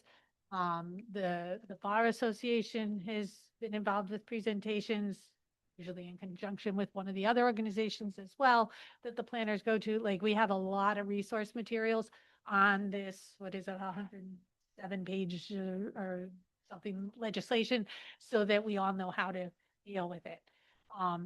We are working very closely with the Capital Regional Council of Governments, who's kind of helping the towns get through the actions the towns need to take in order to get compliance with the provisions in the new legislation. So right off the hopper, there's certain things that the towns need to be compliant with in short order in July. So we're proposing amendment. So the discussion tonight is going to focus on that first round of to-dos, so that we're chunking it for you. It's chunked for us because it makes it more manageable for the staffs in all the towns, and the planning consultants, et cetera. But then we're going to chunk it for you. And so tonight we're going to focus on those amendments that we're working on crafting. So to the Berlin zoning regulations, in response to the legislation that need to be done or should be done in the summer of 2026. And that's the first part of the conversation. Can I ask a question? Yeah. When can somebody, maybe it's already in effect, but when can a developer come in and say, I'm doing this under Public Act 25-1, and if we don't have certain things, they just run roughshod over us? It depends on the provision in the act. So a few of these things it's July that we're So working. July, The first okay. thing, and which is why we preemptively, I think last month, I think that's when it was on the level that I said, get the amendments together, and so that we can post them for the July 9th meeting or certain amendments. But we need your feedback on those as well, and some thoughts on the direction you want us to take with the language. So that's what we're putting Yeah. together to present and discuss with you tonight and get your feedback. Is there a category that we're dealing with right now that yeah, you could let's explain start it at a high level? The high level is middle housing. It's actually really on the first page of what I have. Yeah, I was gonna say, that'll be the first sentence basically in what we're presenting. So, Okay. I am gonna take you through, it is, I think, important that you have an overview. But the stuff that we're not gonna focus on, I'm gonna talk about the beginning of it, okay? Because the first portion that you really need to pay attention to is the regional housing growth plan and municipal housing growth plan requirements. But you don't have to have a plan for quite some time. So that's in process, but you need to have an understanding that it's in there. I'm gonna talk maybe for 5 to 10 minutes about the stuff that you don't need to concern yourself with right now, and then we're gonna get into the thick of it. Okay. And if you want to just take notes, the first note I want you to write is that you want to focus when you review for next time, okay, on specifically reviewing sections 11 through 21. Okay. There's a lot that comes before, there's a lot that comes after, but that's where you really want to focus your attention on. And as Maureen said, middle housing or mixed use development, that's part of the conversation. The other part of it is parking. But there's again, a lot more in here. And I'm going to just move sort of through the act. There's things I want to point, and I did a little PowerPoint. There's things I want to point out to you. You know, there's new terminology that you have to familiarize yourself with. So I started with section 4, begins on page 21. And this is not that I'm encouraging you not to read the whole thing, because you should read the whole thing. It's 107 pages. Oh, yeah. A lot of it is not ambiguous, but there are portions of it that are. And we've been doing nothing but attending every seminar and webinar that we can. Tomorrow I'm going to the Connecticut Association of Municipal Attorneys, the annual meeting. Mark Brantz is going to be doing a presentation on 25-1. He's probably going to say the things I've heard him now say 3 times before. One of which because I had a conversation with somebody else about this today, is that every town should have an inclusionary zoning provision, meaning that you're requiring affordable housing. Okay, so that's something else that we are going to look at, I think, again. Once we get beyond this, is whether or not we need to sort of beef up in terms of that, because that's been one of sort of the criticisms I've heard from a lot of the planners, is that for some of this, there isn't an affordable housing requirement. So I just want to point that out to you, that that's something that may be coming as well.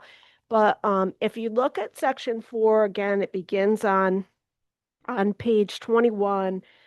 There are some key definitions in terms of, again, you know, there's this new requirement of have either signing onto a regional housing growth plan, or if you're not going to do that, you are going to have to develop a municipal housing growth plan. So that's those terms are defined at the beginning of section 4, which is a new section.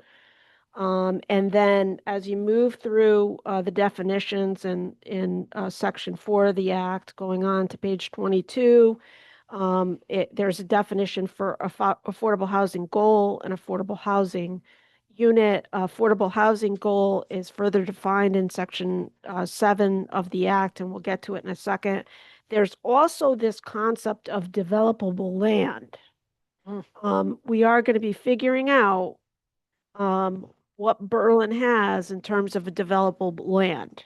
So that's coming down the pike. So you need to start to have an understanding of what counts and doesn't count towards that. So there's going to be an analysis that's going to be done. There's a distinction too that's made between low income housing. This is on page 23. Very low income housing, and then extremely low income housing. So it's going to, you know, a person or family with an annual income less than or equal to 80% of the median income. That's your low income. Then less than or equal to 50%. That's your very low income. And then less than or equal to 30%. So 80, 50, 30, the difference in those terms. Housing growth program is also, and this is in section 15 of the act, and housing growth policies. And that's a new term.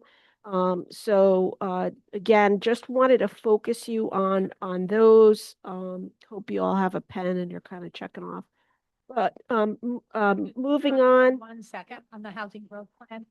So, with the Capital Region Council of Governments, they, our COG is working, very thoroughly, in my opinion, on the housing growth plan from the regional standpoint, a regional growth plan, but also, guiding the towns as to when and how and each of the milestones to hit.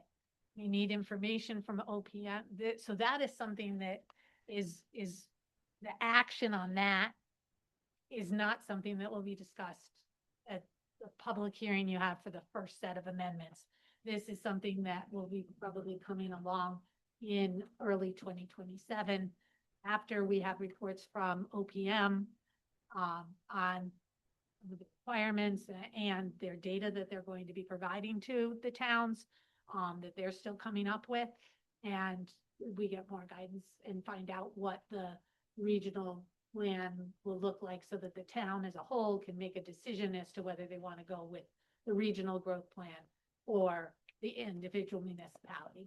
I just. So wanna- that's kind of the Okay. next step. It's not the focus of. All right, so Are you Jim- getting any sense as to whether the regional housing growth plan is going in the direction where we may be amenable to accepting it, or you getting any sense? Well, we've had so far one monthly meeting on it, maybe two. I don't think I think it's a town leadership decision. The commission and town council, be making that decision. And I don't think we have enough information yet Okay. on it. Again, I think some of that data from the state that we're supposed to be getting from OPM needs to come down and be distributed before we can really go that way. I do have a lot of faith in the work that the very skilled planners at the Capital Regional Council of Governments that are working on this. They're extremely intelligent and learned planners that are working on guiding the town. So some of the COGs are hiring a consultant to do their regional growth plan, and then some of them are using their planners that are in-house. I haven't been following the capital, or I don't know if that decision has actually been made. They're using in-house at this I believe point. they're using. Yeah. So, The- yes, you're in the capital region, I've Council of Governments. been following, I'm on Central Connecticut. They all have websites, Regional. guys, that are very good, so they have information. I'm on Central Connecticut Regional, and I've been following it pretty much, and I'm just wanting to make sure that we're following them. And tonight was a very important meeting with Central Connecticut Regional, which I decided to come to this meeting. I probably should have gone to that meeting. Well, they'll share the recording, I'm sure.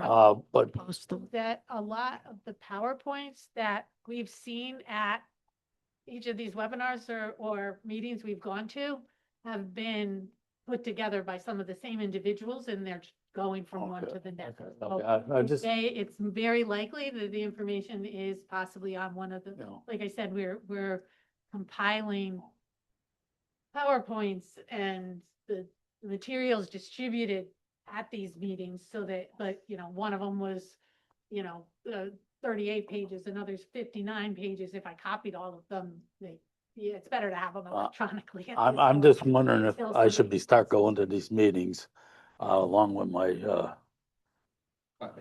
Alternate, yeah. my alternate. Maybe we could alternate meetings, and get the information directly from, or if you're getting the information, then maybe I don't have to go, but, I just wanted to make sure which way it go. I would just ask that if, to the extent What is the that they're purpose? sending you meeting recordings that have to do with 25-1 and the regional housing growth Yeah. plan and so forth, So it would be shit. great if you share it with staff and council, because I mean, I know I'm looking at everything that I could get my hands on, because again, there is ambiguity. I was asked by one of our municipal clients to weigh in on an either or, because there's the thinking from planners, both again, planners for the COGs and planners, municipal planners that are in-house, like Maureen and others, as well as outside planners that are being hired, whether it's from Tai Chi or IMEG or whatever, that there are alternative interpretations. And there have been some opinions given about that. So, the town attorneys are offering the best opinions that they can. But there have been comments made, and Mark Brantz did make this comment during a webinar that was held through Yukon Clear, they do think that some of these things may have to be litigated. So, it is all going to play out. Everybody's doing the best that they can and trying to share information. I know that you have received some information from staff, some from me in terms of the PowerPoints. And we are going to provide you, because we have been collecting, because some towns are in process on this. Some towns have acted on amendments. And so we do have draft text amendments from other towns to address, again, I will say sort of these two categories that have to be addressed at this point. But the thing to remember is that all the regs are different. So what may work for another town may not work for you, but I think it's helpful for you to look at some of it, because I think that, again, it's the more repeated exposure that you get to what's occurring, the more I think it enables you to put some thought into your consideration of the issues that are before you. So I feel I should be going to a meeting now, or my assistant here, going to the meetings to get the direct information, because what's printed on as printed on a So- paper, and what's happened at the meetings, usually a couple, two different things. Just to get the feelings of our surrounding towns. So I'll do that from. Yeah, that's wonderful. There's nothing like a meeting, but I will say that most of those organizations, their websites often are posting their webinars because their meeting Yes, I've been. recorded or a webinar, and they end up so it's there and they can. Yeah, I've watched some of them. They're pretty boring, but Very It's good. always conflicting with our meetings. Yeah. they're on Thursday. It's on Thursdays. Yeah, we could switch off, but the problem is That's exactly why I'm here tonight and didn't go to the meeting tonight. Their No. goal was to rotate their meeting off of the Thursdays. And I think they did it for a limited period of time and then fell back to the Thursday. And it may be what they found was. Because Tim and I realized real quick that's the problem. But they are aware that it conflicts, and they have a list of the towns that their meetings conflict with. They know that there are some towns that their meetings conflict with, and that they I got, doing their best. because it's coming down so fast now, I think our face should be there. I think we need to, we've got a lot. Yeah. I'm sorry, Brian, I want to make sure, I did send you an email that has the PowerPoint, it has the Public Act, it has Maureen's draft amendments at this point, Brian, so it is in your email. I sent it to both your personal and your Berlin. So just moving on, because we're going to talk about the regional, and Thank you. just a good segue into Maureen's last substantive comment. And this is the second bullet on the PowerPoint. So your region, your capital region, planning region deadline, okay, for the regional housing growth plan is not later than June 1st, 2028, and every 5 years thereafter. So there is time, again, to give you a sense of what that specific deadline is. And that's for adoption of the municipal plan. Now you can adopt the regional plan, but you have to elect to do so, and it's not later than 30 days. So we're just following along in your copy of 25-1. This is on page 24. It's in subsection B. You'll see it at the bottom of page 24. It says A municipality may elect to comply with the requirements of the regional housing growth plan developed and adopted by the Regional Council of Governments for the planning region in which such municipality is located pursuant to Section 6 of this act in lieu of developing and adopting a municipal housing growth plan, provided one, the municipality elects to comply with such regional housing growth plan not later than 30 days after such municipality receives notice of such municipality's affordable housing goal. Okay, so they're going to be setting regionally, they're setting a goal for every municipality in their COG. Is this all legal? Region, okay? Honestly, is this legal? It's statute and it's legal. Statute. I mean, what they're doing is basically just saying, it doesn't matter what you guys do. We wrote a law, we're gonna adopt it, and we're gonna tell you what your goals are. And if you don't meet them, we're just gonna drive it down your throat. Is this legal? Yes. So I'll say this though. Now, I'm sorry, I think this is, regional housing growth plan, again, if you disagree with it, there is a path. And that is in this section.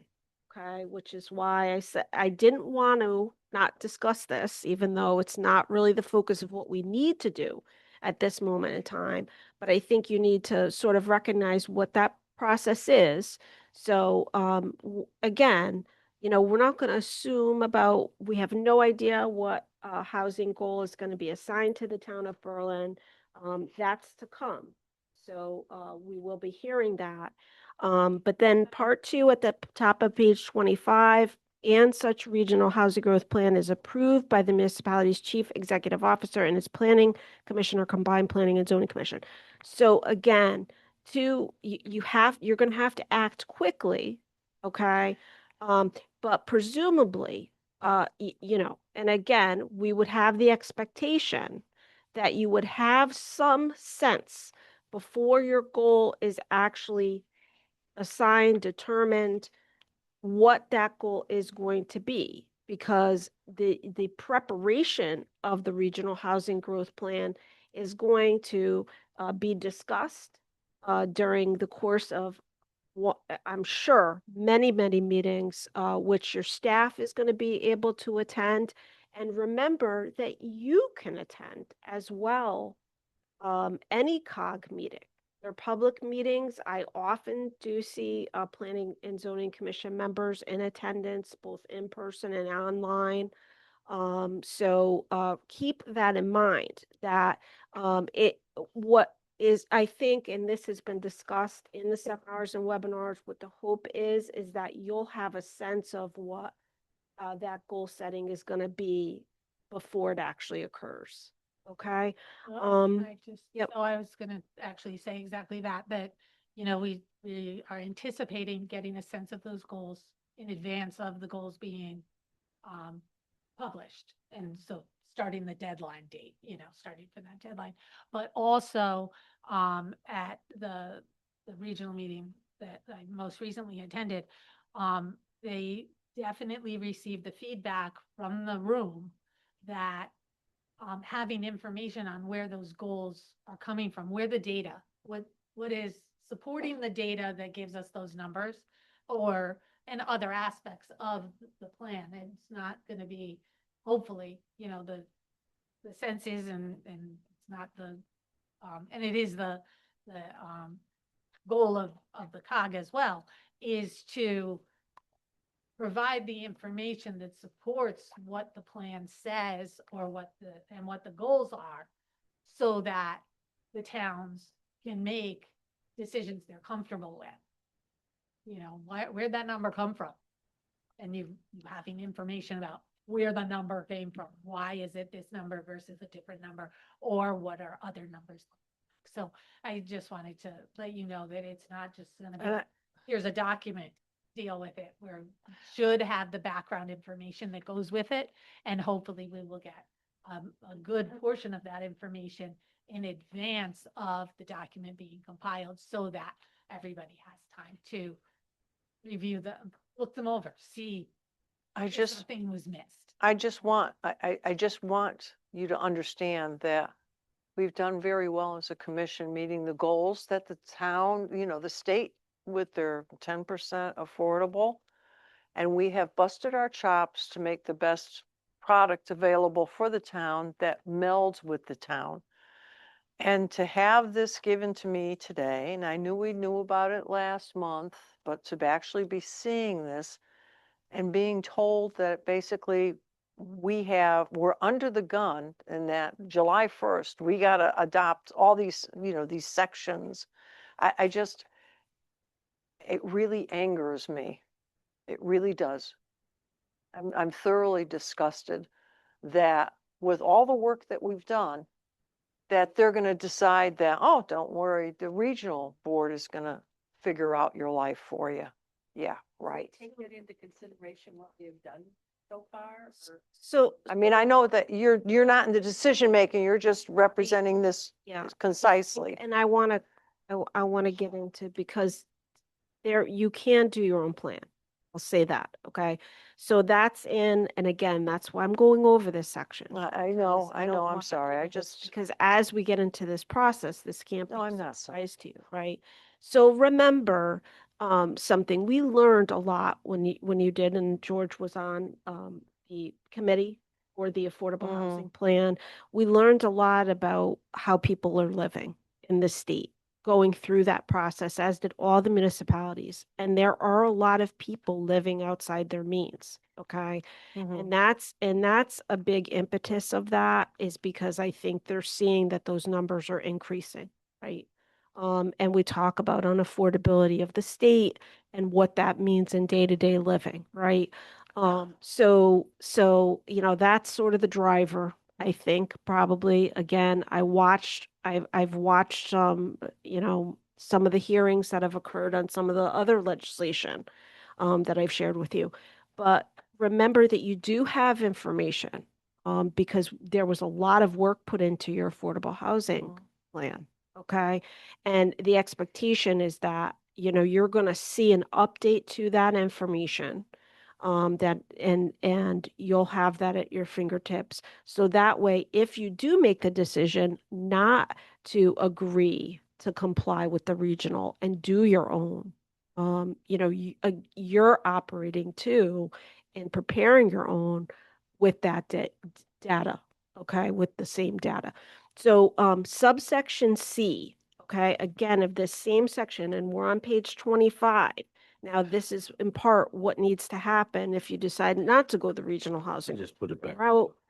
So if you don't elect to comply with the regional plan, uh, prior to your submission of your own plan, so your municipal plan, okay, you have to adopt an affordable housing goal. If it's different, it may be the same, okay, because there may be other things about the regional housing growth plan that you don't like in terms of what you need to do based upon the goal. If you have the same goal, then that's fine. But if it's different, if you determine you should have a different affordable housing goal, then what you're going to have to do is submit in writing an explanation to the COG that specifies the reasons for such difference. So that's in subsection C. In D, it talks about the different elements of the municipal plan. And one of the things, because Maureen did, and that was a great comment too, Maureen, she mentioned OPM. So OPM has been charged with doing a lot of things.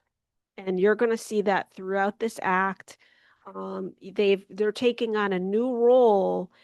That's our Office of Policy and Management, of doing a lot of review of plans and, different things. But they also are supposed to be coming up with guidelines, okay, it says, shall address the following elements in a form and level of detail specified by guidelines issued by the secretary. The secretary they're referring to is the secretary of OPM. So OPM is supposed to be coming up with guidelines to guide, what the content of your municipal plan would be. So those elements, again, page 25, they continue on to page 26. You'll see, and there's an inventory of developable land, again, at subsection 5 there. Taking into consideration projected infrastructure needs. There's a lot here, Okay, and number 7 on page 26. So there's so much, and we're happy to answer questions. I know we've been trying to share PowerPoints, for the various meetings we've gone to. But as you go through this, if you have specific questions, please just email us, jot them down. We'll talk about it, in the meetings to come. But just moving through, go ahead. Real quick. So there's a lot involved in here going forward with infrastructure. Are we addressing the fact that we have 2 independent water companies where we have no control over what the hell they do? Oh, yeah. Do something like Yeah. this where the state doesn't want to step in and help us with 2 out of control water companies. Yeah, And that's, True. that's on page, it's true. that's on page Oh, yeah. 5 too. 25. Thing about the infrastructure and water, It's not- specifically water sewer districts, is specifically in here. And It's like they're, we do have a very active, and cognizant of those issues is I know we're cognizant of it. brought from our, All trying to resolve it. and there's, Sent a big one with the Right. state. They basically punted and did nothing. yeah. But whatever. Yeah, I'm sorry. Well, no, but that's a valid point because that's a huge infrastructure problem that we're looking at. And it is a problem because it's gonna break down.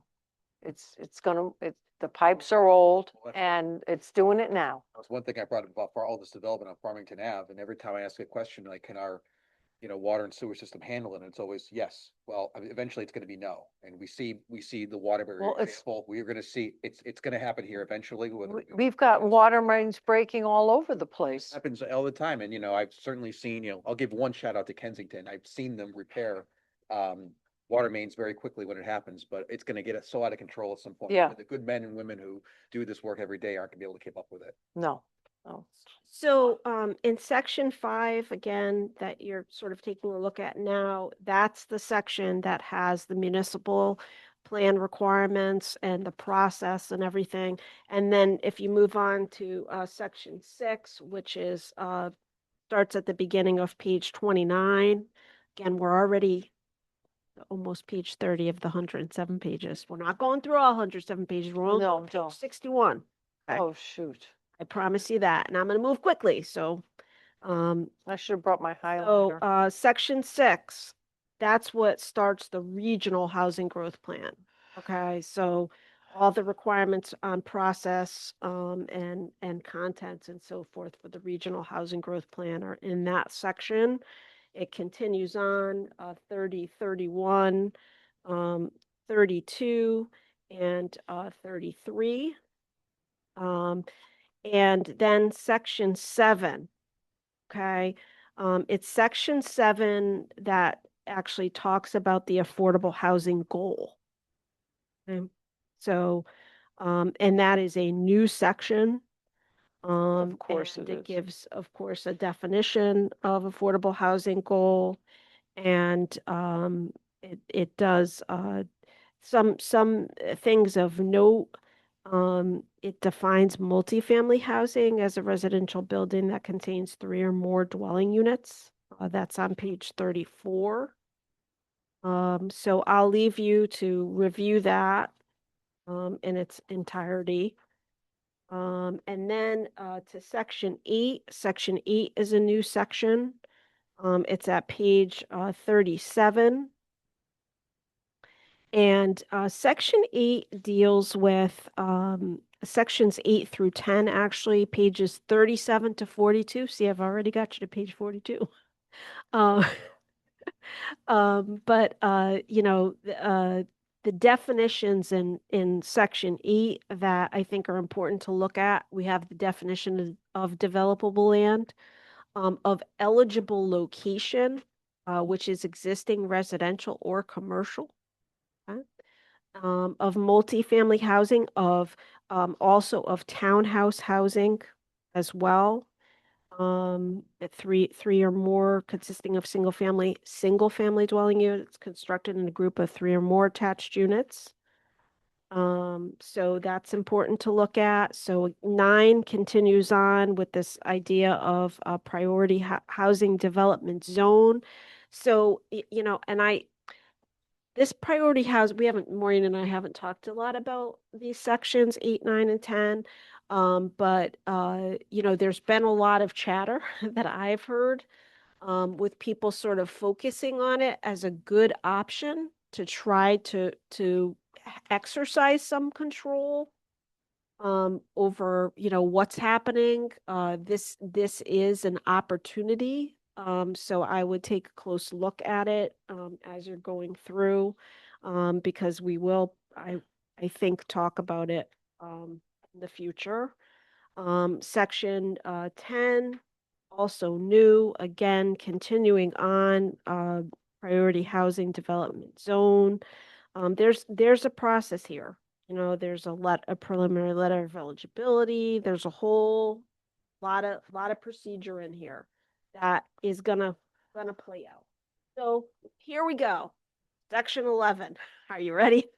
Section 11. Because I want to turn it over to Maureen in a second, because I told you I was only going to talk 10 minutes and it's 9:09. I think I started 8:44. You're giving me Page. extra minutes. It's Yeah, I interrupted you. 42. So Got the- let's just talk about this briefly. I mean, I'll tell. So there's new terminology. Oh, Okay, section 11, brand new. Okay. Oh. You've got what downtown area means, first definition, page 42. You've got housing growth program, and that's in section 15. Again, the sections I'm telling you to focus on, you need to focus on 11 to 13, and then 15 to 21. I said 11 to 21 before because, you know, yeah. but pages 42 through 61 are the pages you really want to focus on to prepare for, you know, what we're doing right now. Transit community middle housing development. Okay. Perfect Six, page 43, Perfect Six. Qualifying bus transit community versus qualifying rapid transit community, and then qualifying transit oriented community. So those three, gotta look at those: rapid transit station, regular bus service station, and then transit oriented district. Those are, you know, the ones you really want to focus in on. And New governor. just hopping forward to section 16. Again, encourage you to just, you know, I was going to read portions of this to you, but I No, think, don't. you know, read it, try to digest it. Probably need to read it 2 or 3 times, these 20 pages, but to really get a sense. But section 16.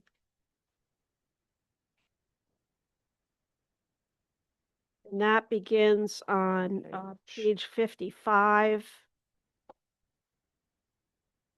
So just a pointer, a reminder about, you know, how you're reading this. The brackets are the deletions and the underlines are the additions, okay? So remember that.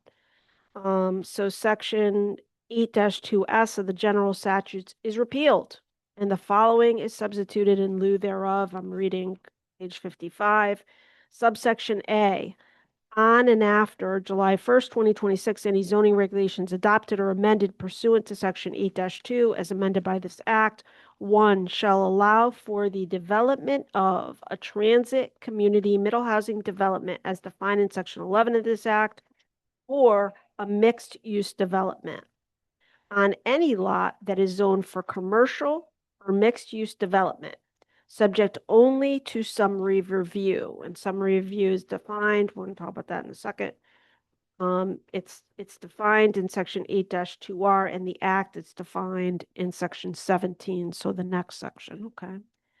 And then and 2, okay, may allow for the development of transit community middle housing development on any lot that allows for residential use, subject only to summary review. Sounds like Berlin Steel.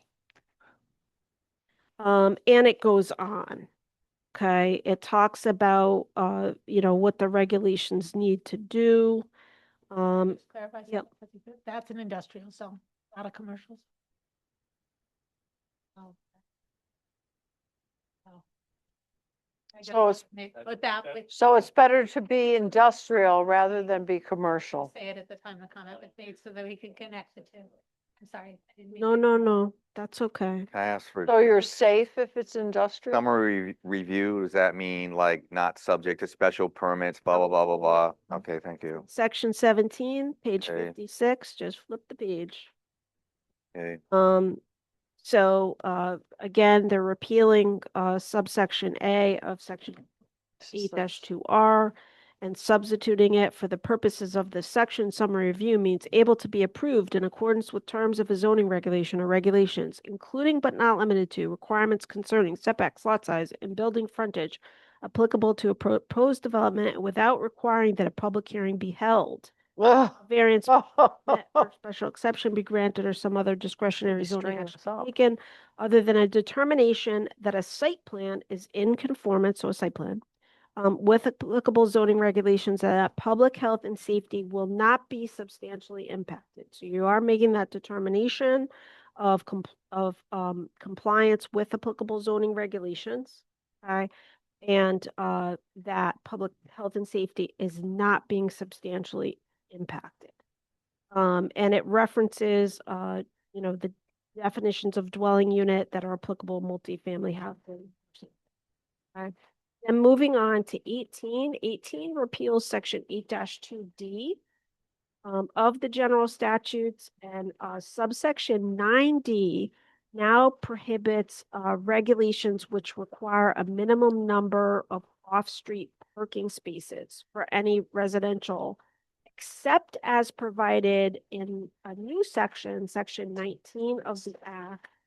So, and where you're finding what I just said Yeah, what, is actually on page 58. Again, this is the section that requires, it's in subsection 9. You'll see the underline line. It says, because represent the new language, require a minimum. So this is a prohibition because the introductory language to this section, section 18 says, zoning regulations adopted pursuant to subsection A of this section Bless shall not.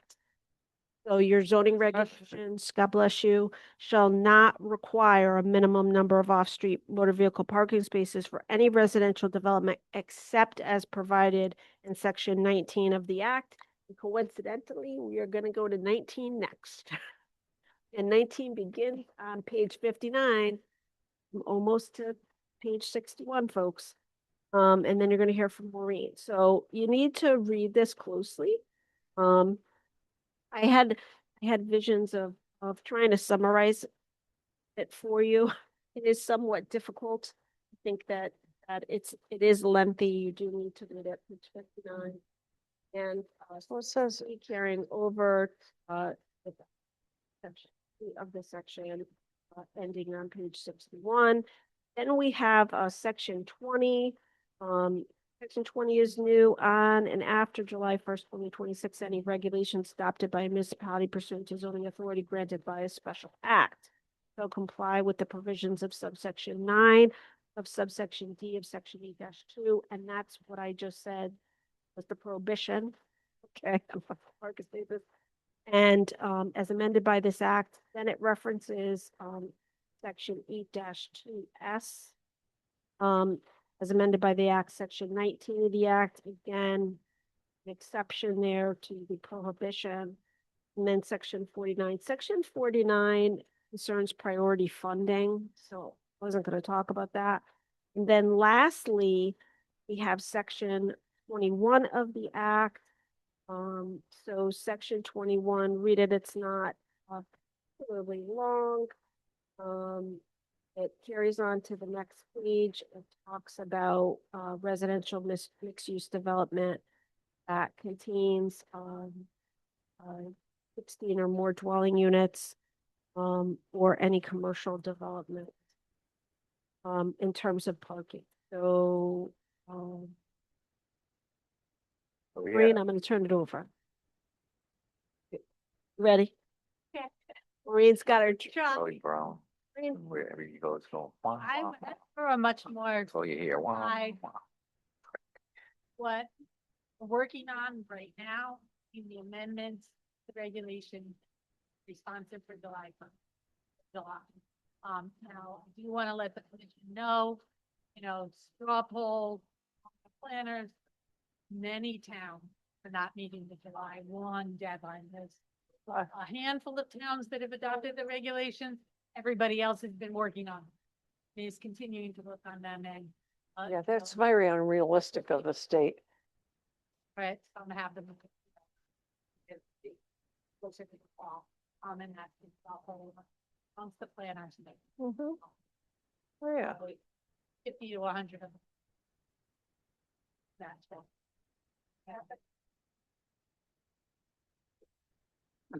Yeah, they pull the plug. Right, they, but most Nothing.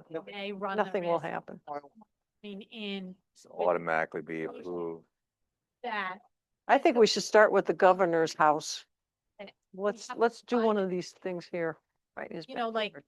parking, you're now not allowed to require parking, so they'll just be complying with the statute instead of the regulations being caught up to the statute.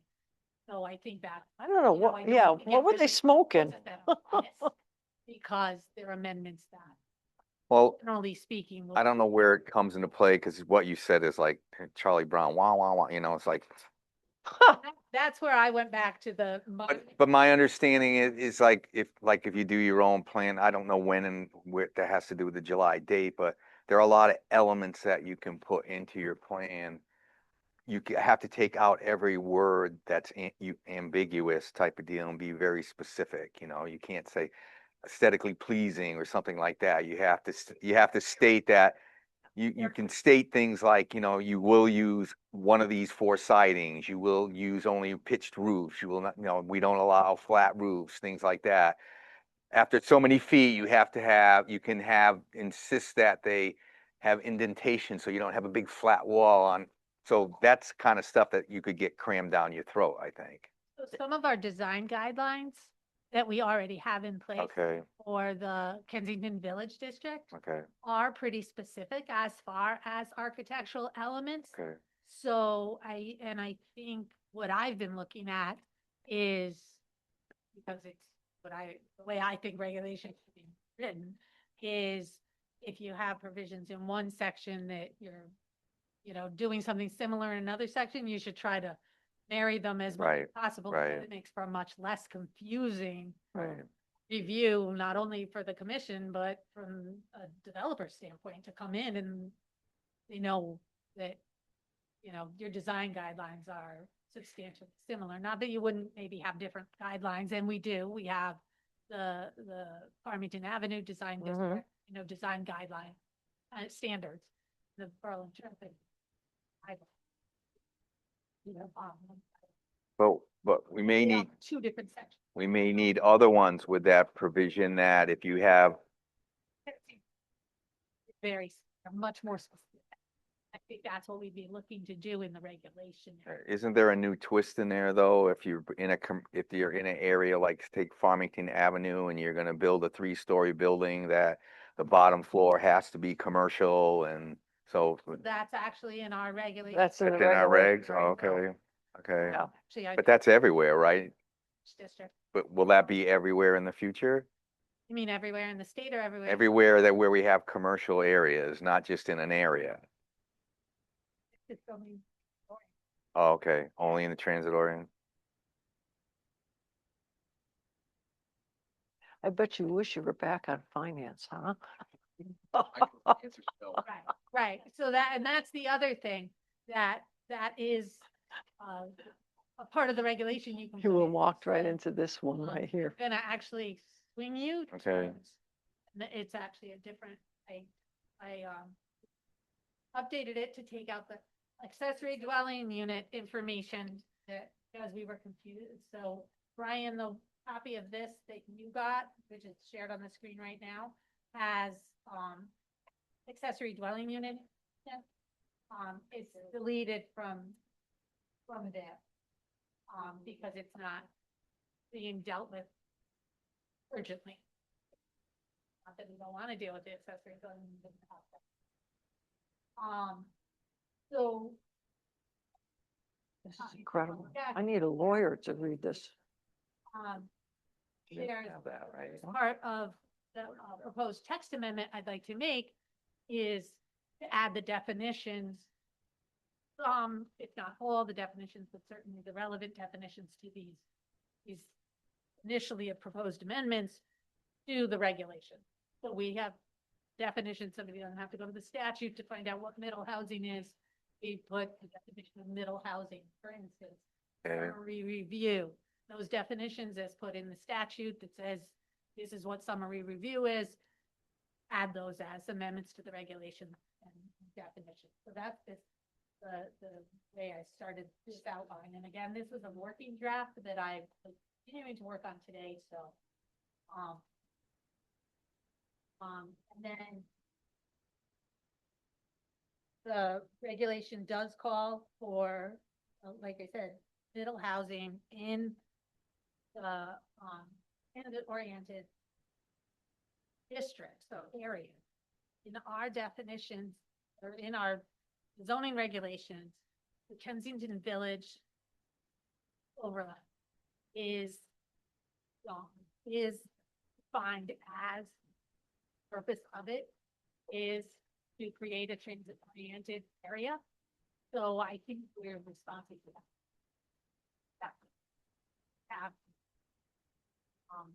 There is some oversight regard to transit-oriented parameters, and state may come back and say, ours isn't, appropriate. It needs to be, include more or less, or, maybe not industrial area, or yes, which is,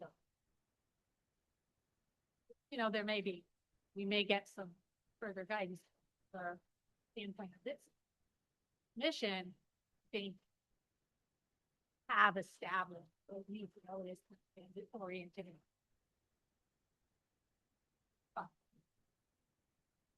So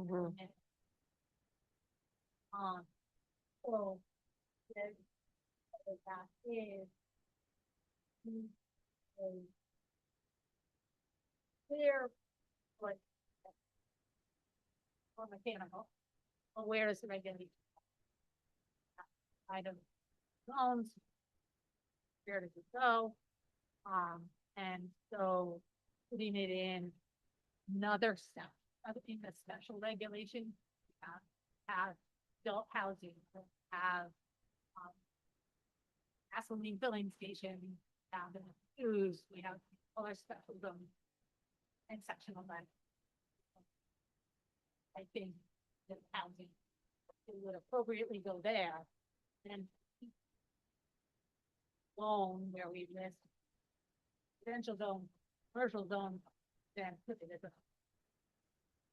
important, first section, 11.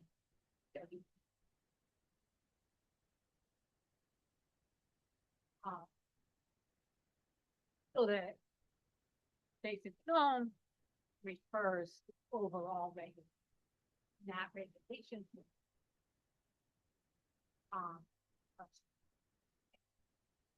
Not the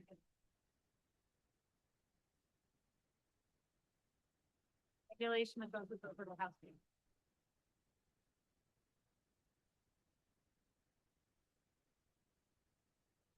Oh, I know the one you're talking about. I know the one you're talking about, the one with the motels, yeah. And you have there, purpose of the regulation. The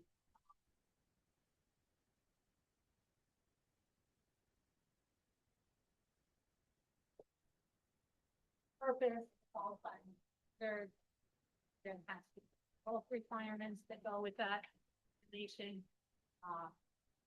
The application process.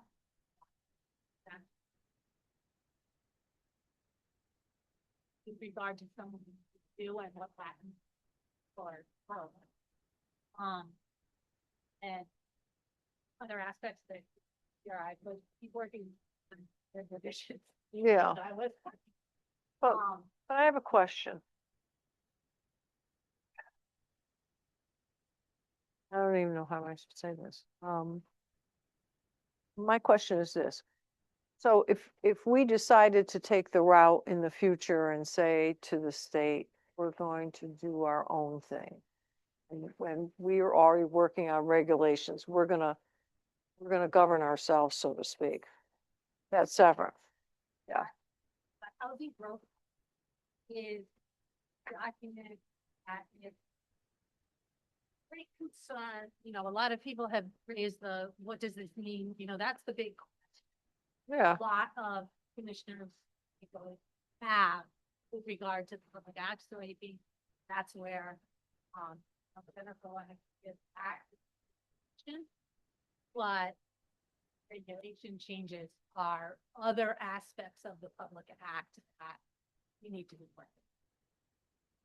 These, and like we said, these particular ones have to do with the middle housing and the, middle housing, allowing low-income housing housing in and commercial middle zones and the parking. I mean, there's certain things in the statute that you cannot say you're not gonna do, Right. and right? that's So one you of the- can't devise your own plan and leave those elements out. You have no choice.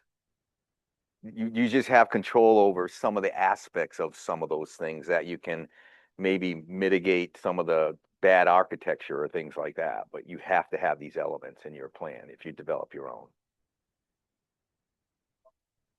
So it's like handing you a gun to say, let's play Russian roulette, right? Maureen, your, In some your reasons, they're job not with gonna need this us. Yeah, got well, yeah. very heavy right now. No, I'm not. And I'm really Uh, pissed off. Do we need to hire a person to help you with this? Because I think it's not your capabilities. It's Time. amount of the time and the amount and everything else. A lot of places I like, didn't think so. We Okay, had a staff discussion on that. yeah, And I think for this initial chunk, I think as we move further into some other changes being made, if we have to do kind of an overhaul of a certain section or the transit-oriented district, for Yeah, instance, or that's- something else, you know. that's right. yeah, Anyone who well, lives we in that have a lot district of things. cannot own a car. We have information that, you know, we've been sharing a lot amongst the planners as well as having a lot of discussions. And these, to me, seemed like pretty similar to other sections you already have, so we could use those to speak this in the same voice as the regulations already speak. I could see this being too much of overload for you in a lot of sections of it. Okay, Yeah. and I want to So say like- that this commission backs you. If you go to the town and say, I need help, We need a consultant. Yeah, we need a consultant, we need Yeah. someone else. yeah. This commission backs you on that because I see this coming really heavy on you. Well, No. Well, yeah, on top of everything else. Put together a good portion of this. She went on vacation as well, so, you know, we've been Well, compiling and working Yeah. together, but no, I appreciate it because we are a very busy office. without this, you got an awful lot of stuff. And if someone could get some of your load down and then feed it to you, it'd be so much more beneficial to you now to say, okay, you know, or you give them an outline of what you think should happen and let them go at it and bring it back to you. You know, I did have a. it's gonna load up on our, One of our- it's gonna load up on our attorney too, so that's. So, no, but like I said, this particular section, but I mean, if you're not comfortable and you'd rather go that route, we can certainly pursue that. It'll just be longer. You know, we'll be in compliance at a later date because it will take time to get to that point. And which point we risk someone coming in with an application. There's one particular aspect of the middle housing regulation that I'm particularly concerned with is the guidance we've gotten so far. And again, it may be one of the points that that, you know, proves itself differently after being, used for a while and developers versus towns coming to fruition, but is whether the provision, be for areas or for mixed use developments or multifamily alone in commercial zones.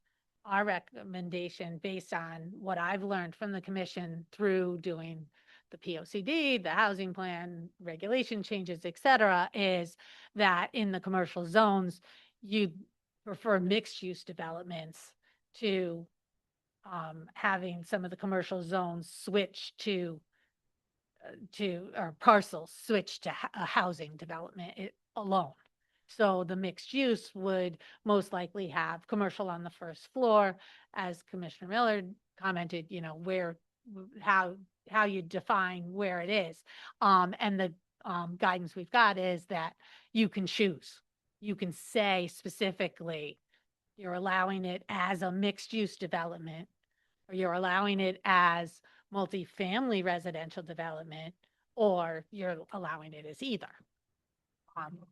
What I've learned, that I've heard from the commission in the past, not that you have to maintain that same, you know, or that I've have the temperament now, but is that you'd prefer the language be for mixed use development in the commercial zones.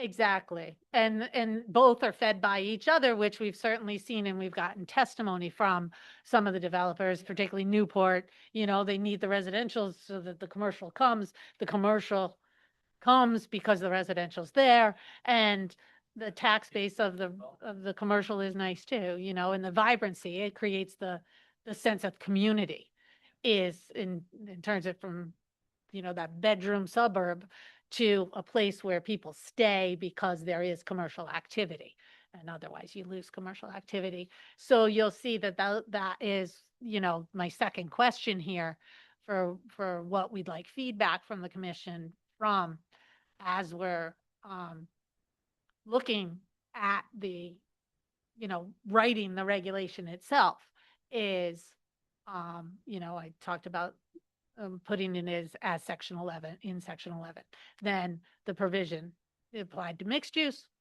or multifamily or both.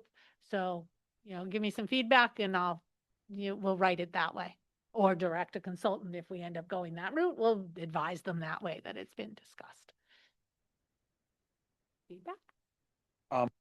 One question, and maybe I didn't absorb this. Obviously, this is going to impact communities differently, but to what extent that do all towns have to develop a housing plan? It's all 169 municipalities. It's not, no one's exempt because of population or anything like that. I think the city, there's these cities. Okay, there's a specific, okay, thank you. I mean, yeah. Well, a lot of. Well, and they're getting. And a lot of like are. Right, we're on that. So I'll give you the. No, it's like there's a.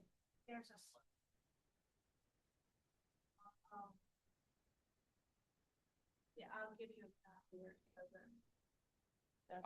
I have other motives in my head why I want to know, but I think just generally it's good to thank you. Yeah, I didn't think so. So I thought it was just Hartford, New England, and Warren, and one other town. I thought, oh, I know. Yeah. Yeah, they may have said those three. Yeah, so I'm sorry. You said that. On whether middle housing, the provisions that I draft, and again, they're going to be drafted and then discussed at a public hearing. So you have room to manipulate them after they're put together as well. Don't forget that. This is feedback so we can write a regulation that makes sense to you. So that's the 2 to 9 units. It's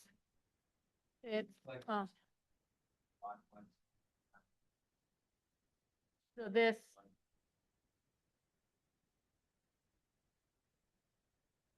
Right here's the definition. The residential building containing between 2 and 9 units, including but not limited to townhouses, duplexes, triplexes, perfectuses, and cottage clusters. So really, the takeaway is 2 to 9 units. That, not a huge complex, not a a single family house, 2 to 9.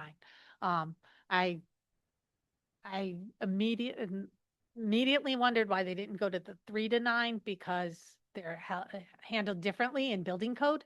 A 2-family is handled separately from a 3-family, turns it into a multifamily where a 2-family is a 2-family category more similar to a single family. And I wondered why they didn't make it match that, but they didn't. It's 2 to 9 because they're 2 different people, right? Or building. That's actually building code. So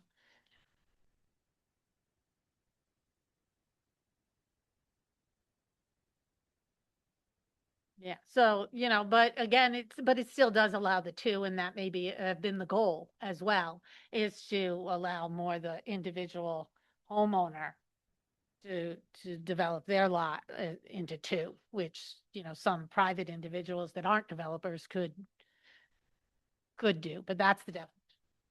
So I apologize. As far as feedback, you wanted to know what about the middle housing as to where to put it in the document? So the commercial zones, now this applies to commercial zones. Right? So, yeah, well, I guess I kind of said where I thought it belonged. You would put in, In section 11. right, so and then you were gonna make note of it in each one of those commercial zones. And then Do each that. zone then would reference. Right. section 11 E or. I think as a start, that's the place. Otherwise, our document's gonna get twice as long as it is today, but Exactly. And if we put it into each section. it's verbose. Up with, and actually one of the problems we've seen in history is that amendment to one and somebody forgets that it's somewhere else and then now your 2 sections. Right, are out to match. I think that makes sense. So that makes sense. Everybody's good with section 11 making sense? Okay. Then the second question is mixed use or allowing residential home development. So middle housing to be on a lot just as the housing, or do you want the provision to ask for mixed use development? Allow middle housing in a mixed use development proposal. Well, isn't it already provision for first floor commercial and, That's what we'd be working into this regulation that specifically talks about middle housing. We have it in one zone now. oh, okay, That's the so, Village, but we. so now you're saying any commercial zone. Now it's any commercial. Guess you need to look at the commercial zones a little closer. They're basically basically, you have your Farmington Avenue corridor, your New Britain Avenue corridor, your area over near, Bella's Pizza, where the IGA used to be, over there, those 2 sides of the street there. You have your Webster Square area is commercial, and your Berlin Turnpike corridor is commercial. And then there's a small section out in East Berlin. So if you put that provision in to allow mixed use, then it's cast in stone and you have a proposal somewhere like Webster Square and you go, that doesn't make any sense, you're out of luck. Yeah, well, it would, we're talking 2 to 9 units. Yeah, So well, 9, that makes sense for a developer that has that much land. As what, I was thinking. no, I'm thinking Webster Square, there's all little buildings in there to say, okay, now I'm gonna put 3 apartments on top of each one of them. Is that what we're saying, if we allow mixed use? On a property. So for instance, Dick Village. Yeah. It's one property. So the whole property would be allowed, would perhaps, if they met all the criteria, qualify for 2 to 9 units on that parcel, not on each. Not on each building. Oh. So now along Woodlawn, you might have some smaller parcels. We have a couple of industrial buildings that are non-conforming. There's a factory over there. There's where the car wash and our use businesses, you know, those are smaller lots with a smaller commercial building on it. Now, each of those would potentially. And again, that's subject to the rest of the criteria as well. But again, this criteria has to be under the summary review, which we'll get to again. So, did that answer the question? Well, it answers the question, but it's like, The lo- without knowing the specifics, it's like a hard thing to say carte blanche, yeah, let's do it. It's like, And again, that's where if we get the direction, we'll have more supporting data, like I'll have the zoning map up so that I can pull it up and we can zoom in around for the public hearing or what have you. This is more the feedback to actually get to that.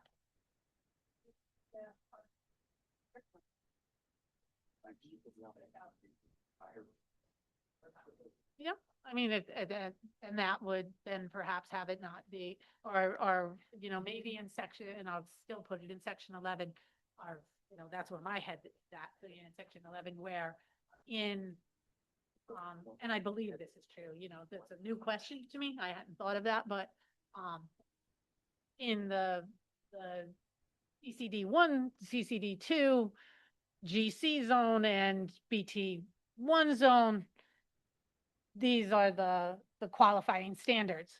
In the PSA, PSB, and in BT2 zone, these are the qualifying standards, you know, whatever combination of zones.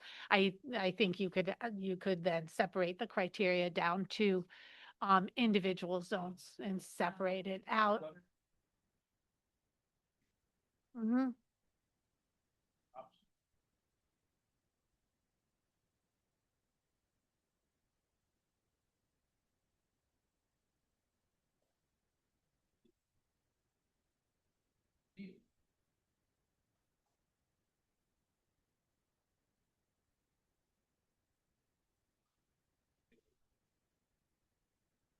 Again, we're talking the middle housing, which is the 2 to 9 units for this provision, not a multifamily development like, we'll throw it out, Diatios or Seamies. You know, those aren't what is being addressed here. Because that has come up. We've had inquiries, particularly actually on Chamberlain Highway or High Road, over where Rogers was, you know, and actually at the plaza across the street, and, you know. And every plaza probably closer to in the country, let alone the state, because a lot of them have a vacancy rate because of commercial. So yeah, residential is being looked at it a lot. I think Diane's comment makes sense to put it in there and then do it by specific zone, but we won't have the answer to that right now, but I like that idea. So to look at the zones.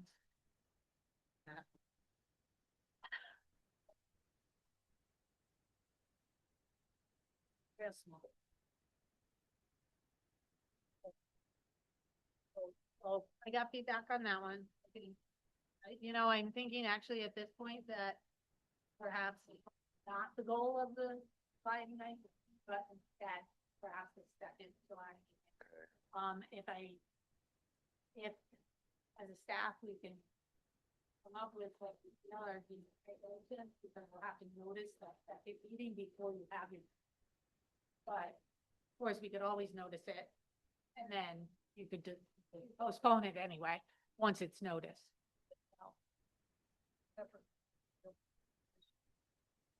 It could be.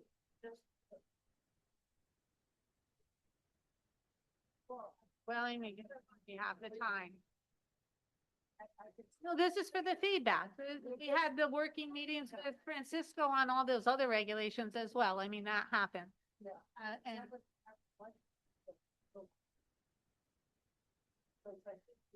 dedicated to having everybody read whatever they gotta read or how many times they're gonna read it. But at least then we can talk about the one item. Mm-hmm. Mm-hmm.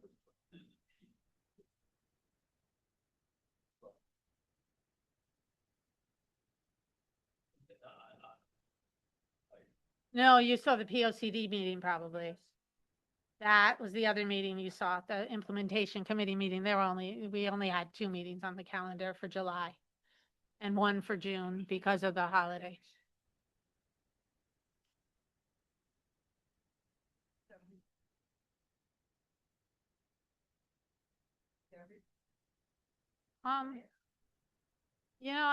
I think some things you're gonna find are things that were recommendations in the POCD or things to be thought about and considered, and not maybe in this format or with the parameters necessarily that the statute talks about, but certainly with the POCD and the Affordable Housing Plan, there were a number of goals to address these types of issues that were brought up.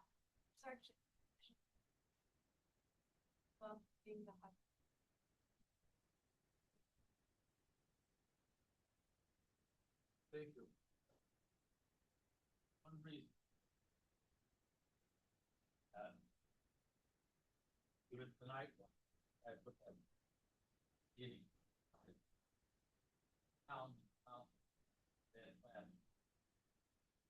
I don't like seeing town look at the developer and tell the developer what they can do, and then come to us. We're the bad ones. I think that the developers come here, and if we say, okay, we like the idea, go to the town. But it shouldn't be the opposite way around. I think. Lately, it's been, I see it. One comment with the developer. That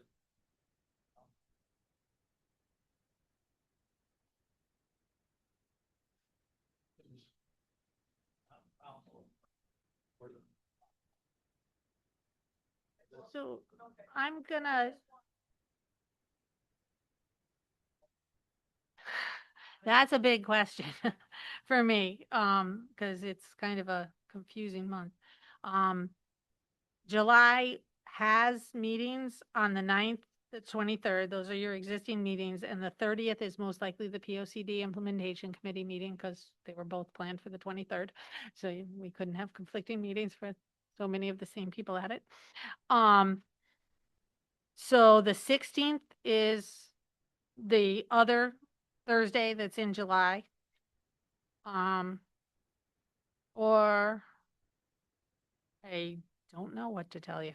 Moving into we'd be further moving into August, which we could even. We already have some public hearings scheduled for the 9th that you scheduled for July 9th already. So that meeting, has a lot of content at it. August 6th has the potential to be a dedicated meeting. That does mean a meeting every Thursday in July. Just so that you realize that would be not for everyone, but for several people, that's a meeting every Thursday. And again, that's fine if everybody has that. But I know in the past I've heard that meeting every week, and it is July, which has oftentimes vacation conflicts for some people.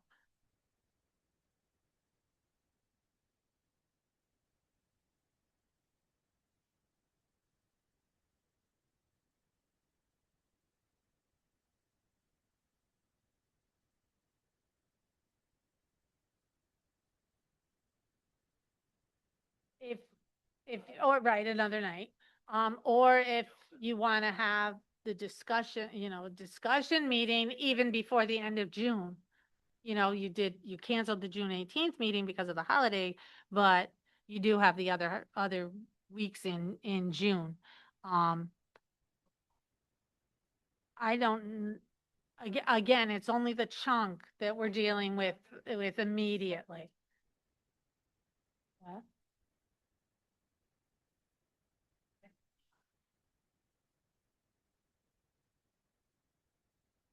Again, that's where I was trying to have my outline, be that for you, so it took those sections. And I'll polish this up one more time and hopefully be able to email this out by next week, as long as I keep feeling okay.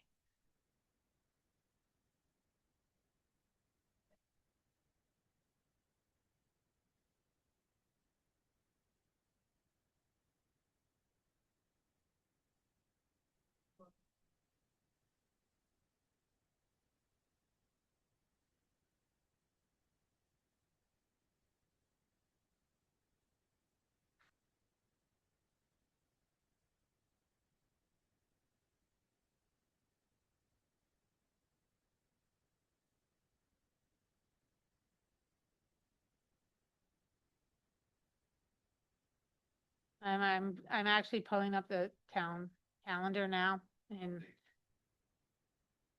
August. They take August off.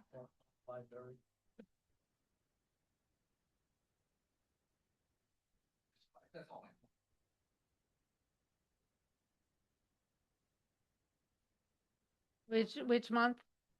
July 16th. Okay, let me just get to the.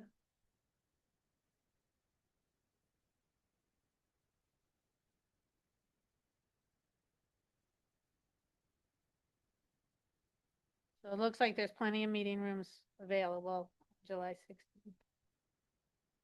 Golf course and cemetery are meeting, but this room should be available. Or again, we could do it and depending on who has the meeting rooms downstairs, if you would rather be, more of a work session around a table with the audience, any public coming, they'd sit to the side.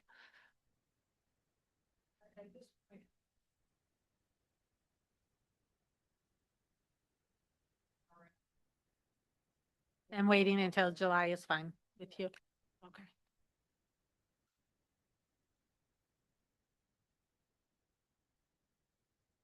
I know in the past, we've heard from a couple of members, 6:30 is not feasible, but if it, that of course is up to, I think you're all here, so except for Scott.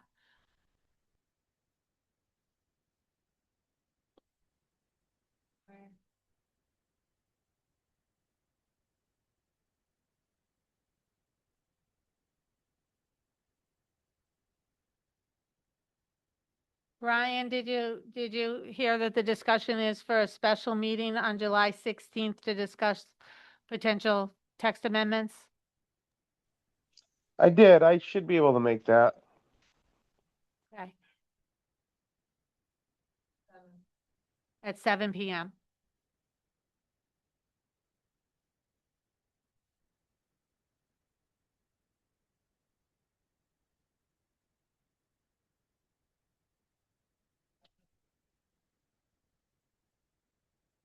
Actually.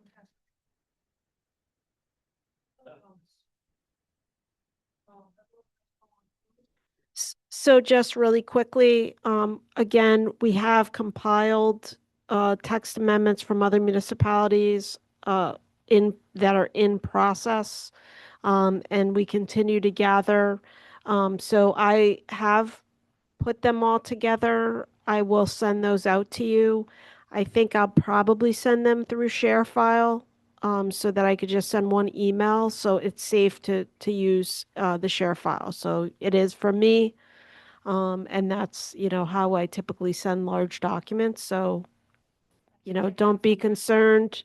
Ones I've been compiling, I'm Yeah. trying to compile so that then we could have you have access. I could Yeah. almost see the question on George's face earlier about where do I get them? And they're not uploaded yet, but we had that, but she. I have about a more dozen. Than I have. From all different cogs. So can someone make a motion to add that meeting? To add this meeting. And Mr. Zigmund seconds for the discussion. All those in favor? And now we have town planner internal sidewalk and related month 37, Berlin Turnpike 466 Deming Road. So Berlin Turnpike Deming Road. McDonald's doesn't want to do. They don't want to do a sidewalk now. No, so actually it's to add a sidewalk.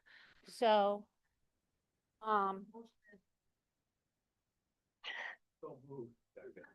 so actually it was more of a, are you okay with staff reviewing the plan and letting them do this? Okay. All right, that's fine. All right, they'll be happy to hear that, and I won't hand these out.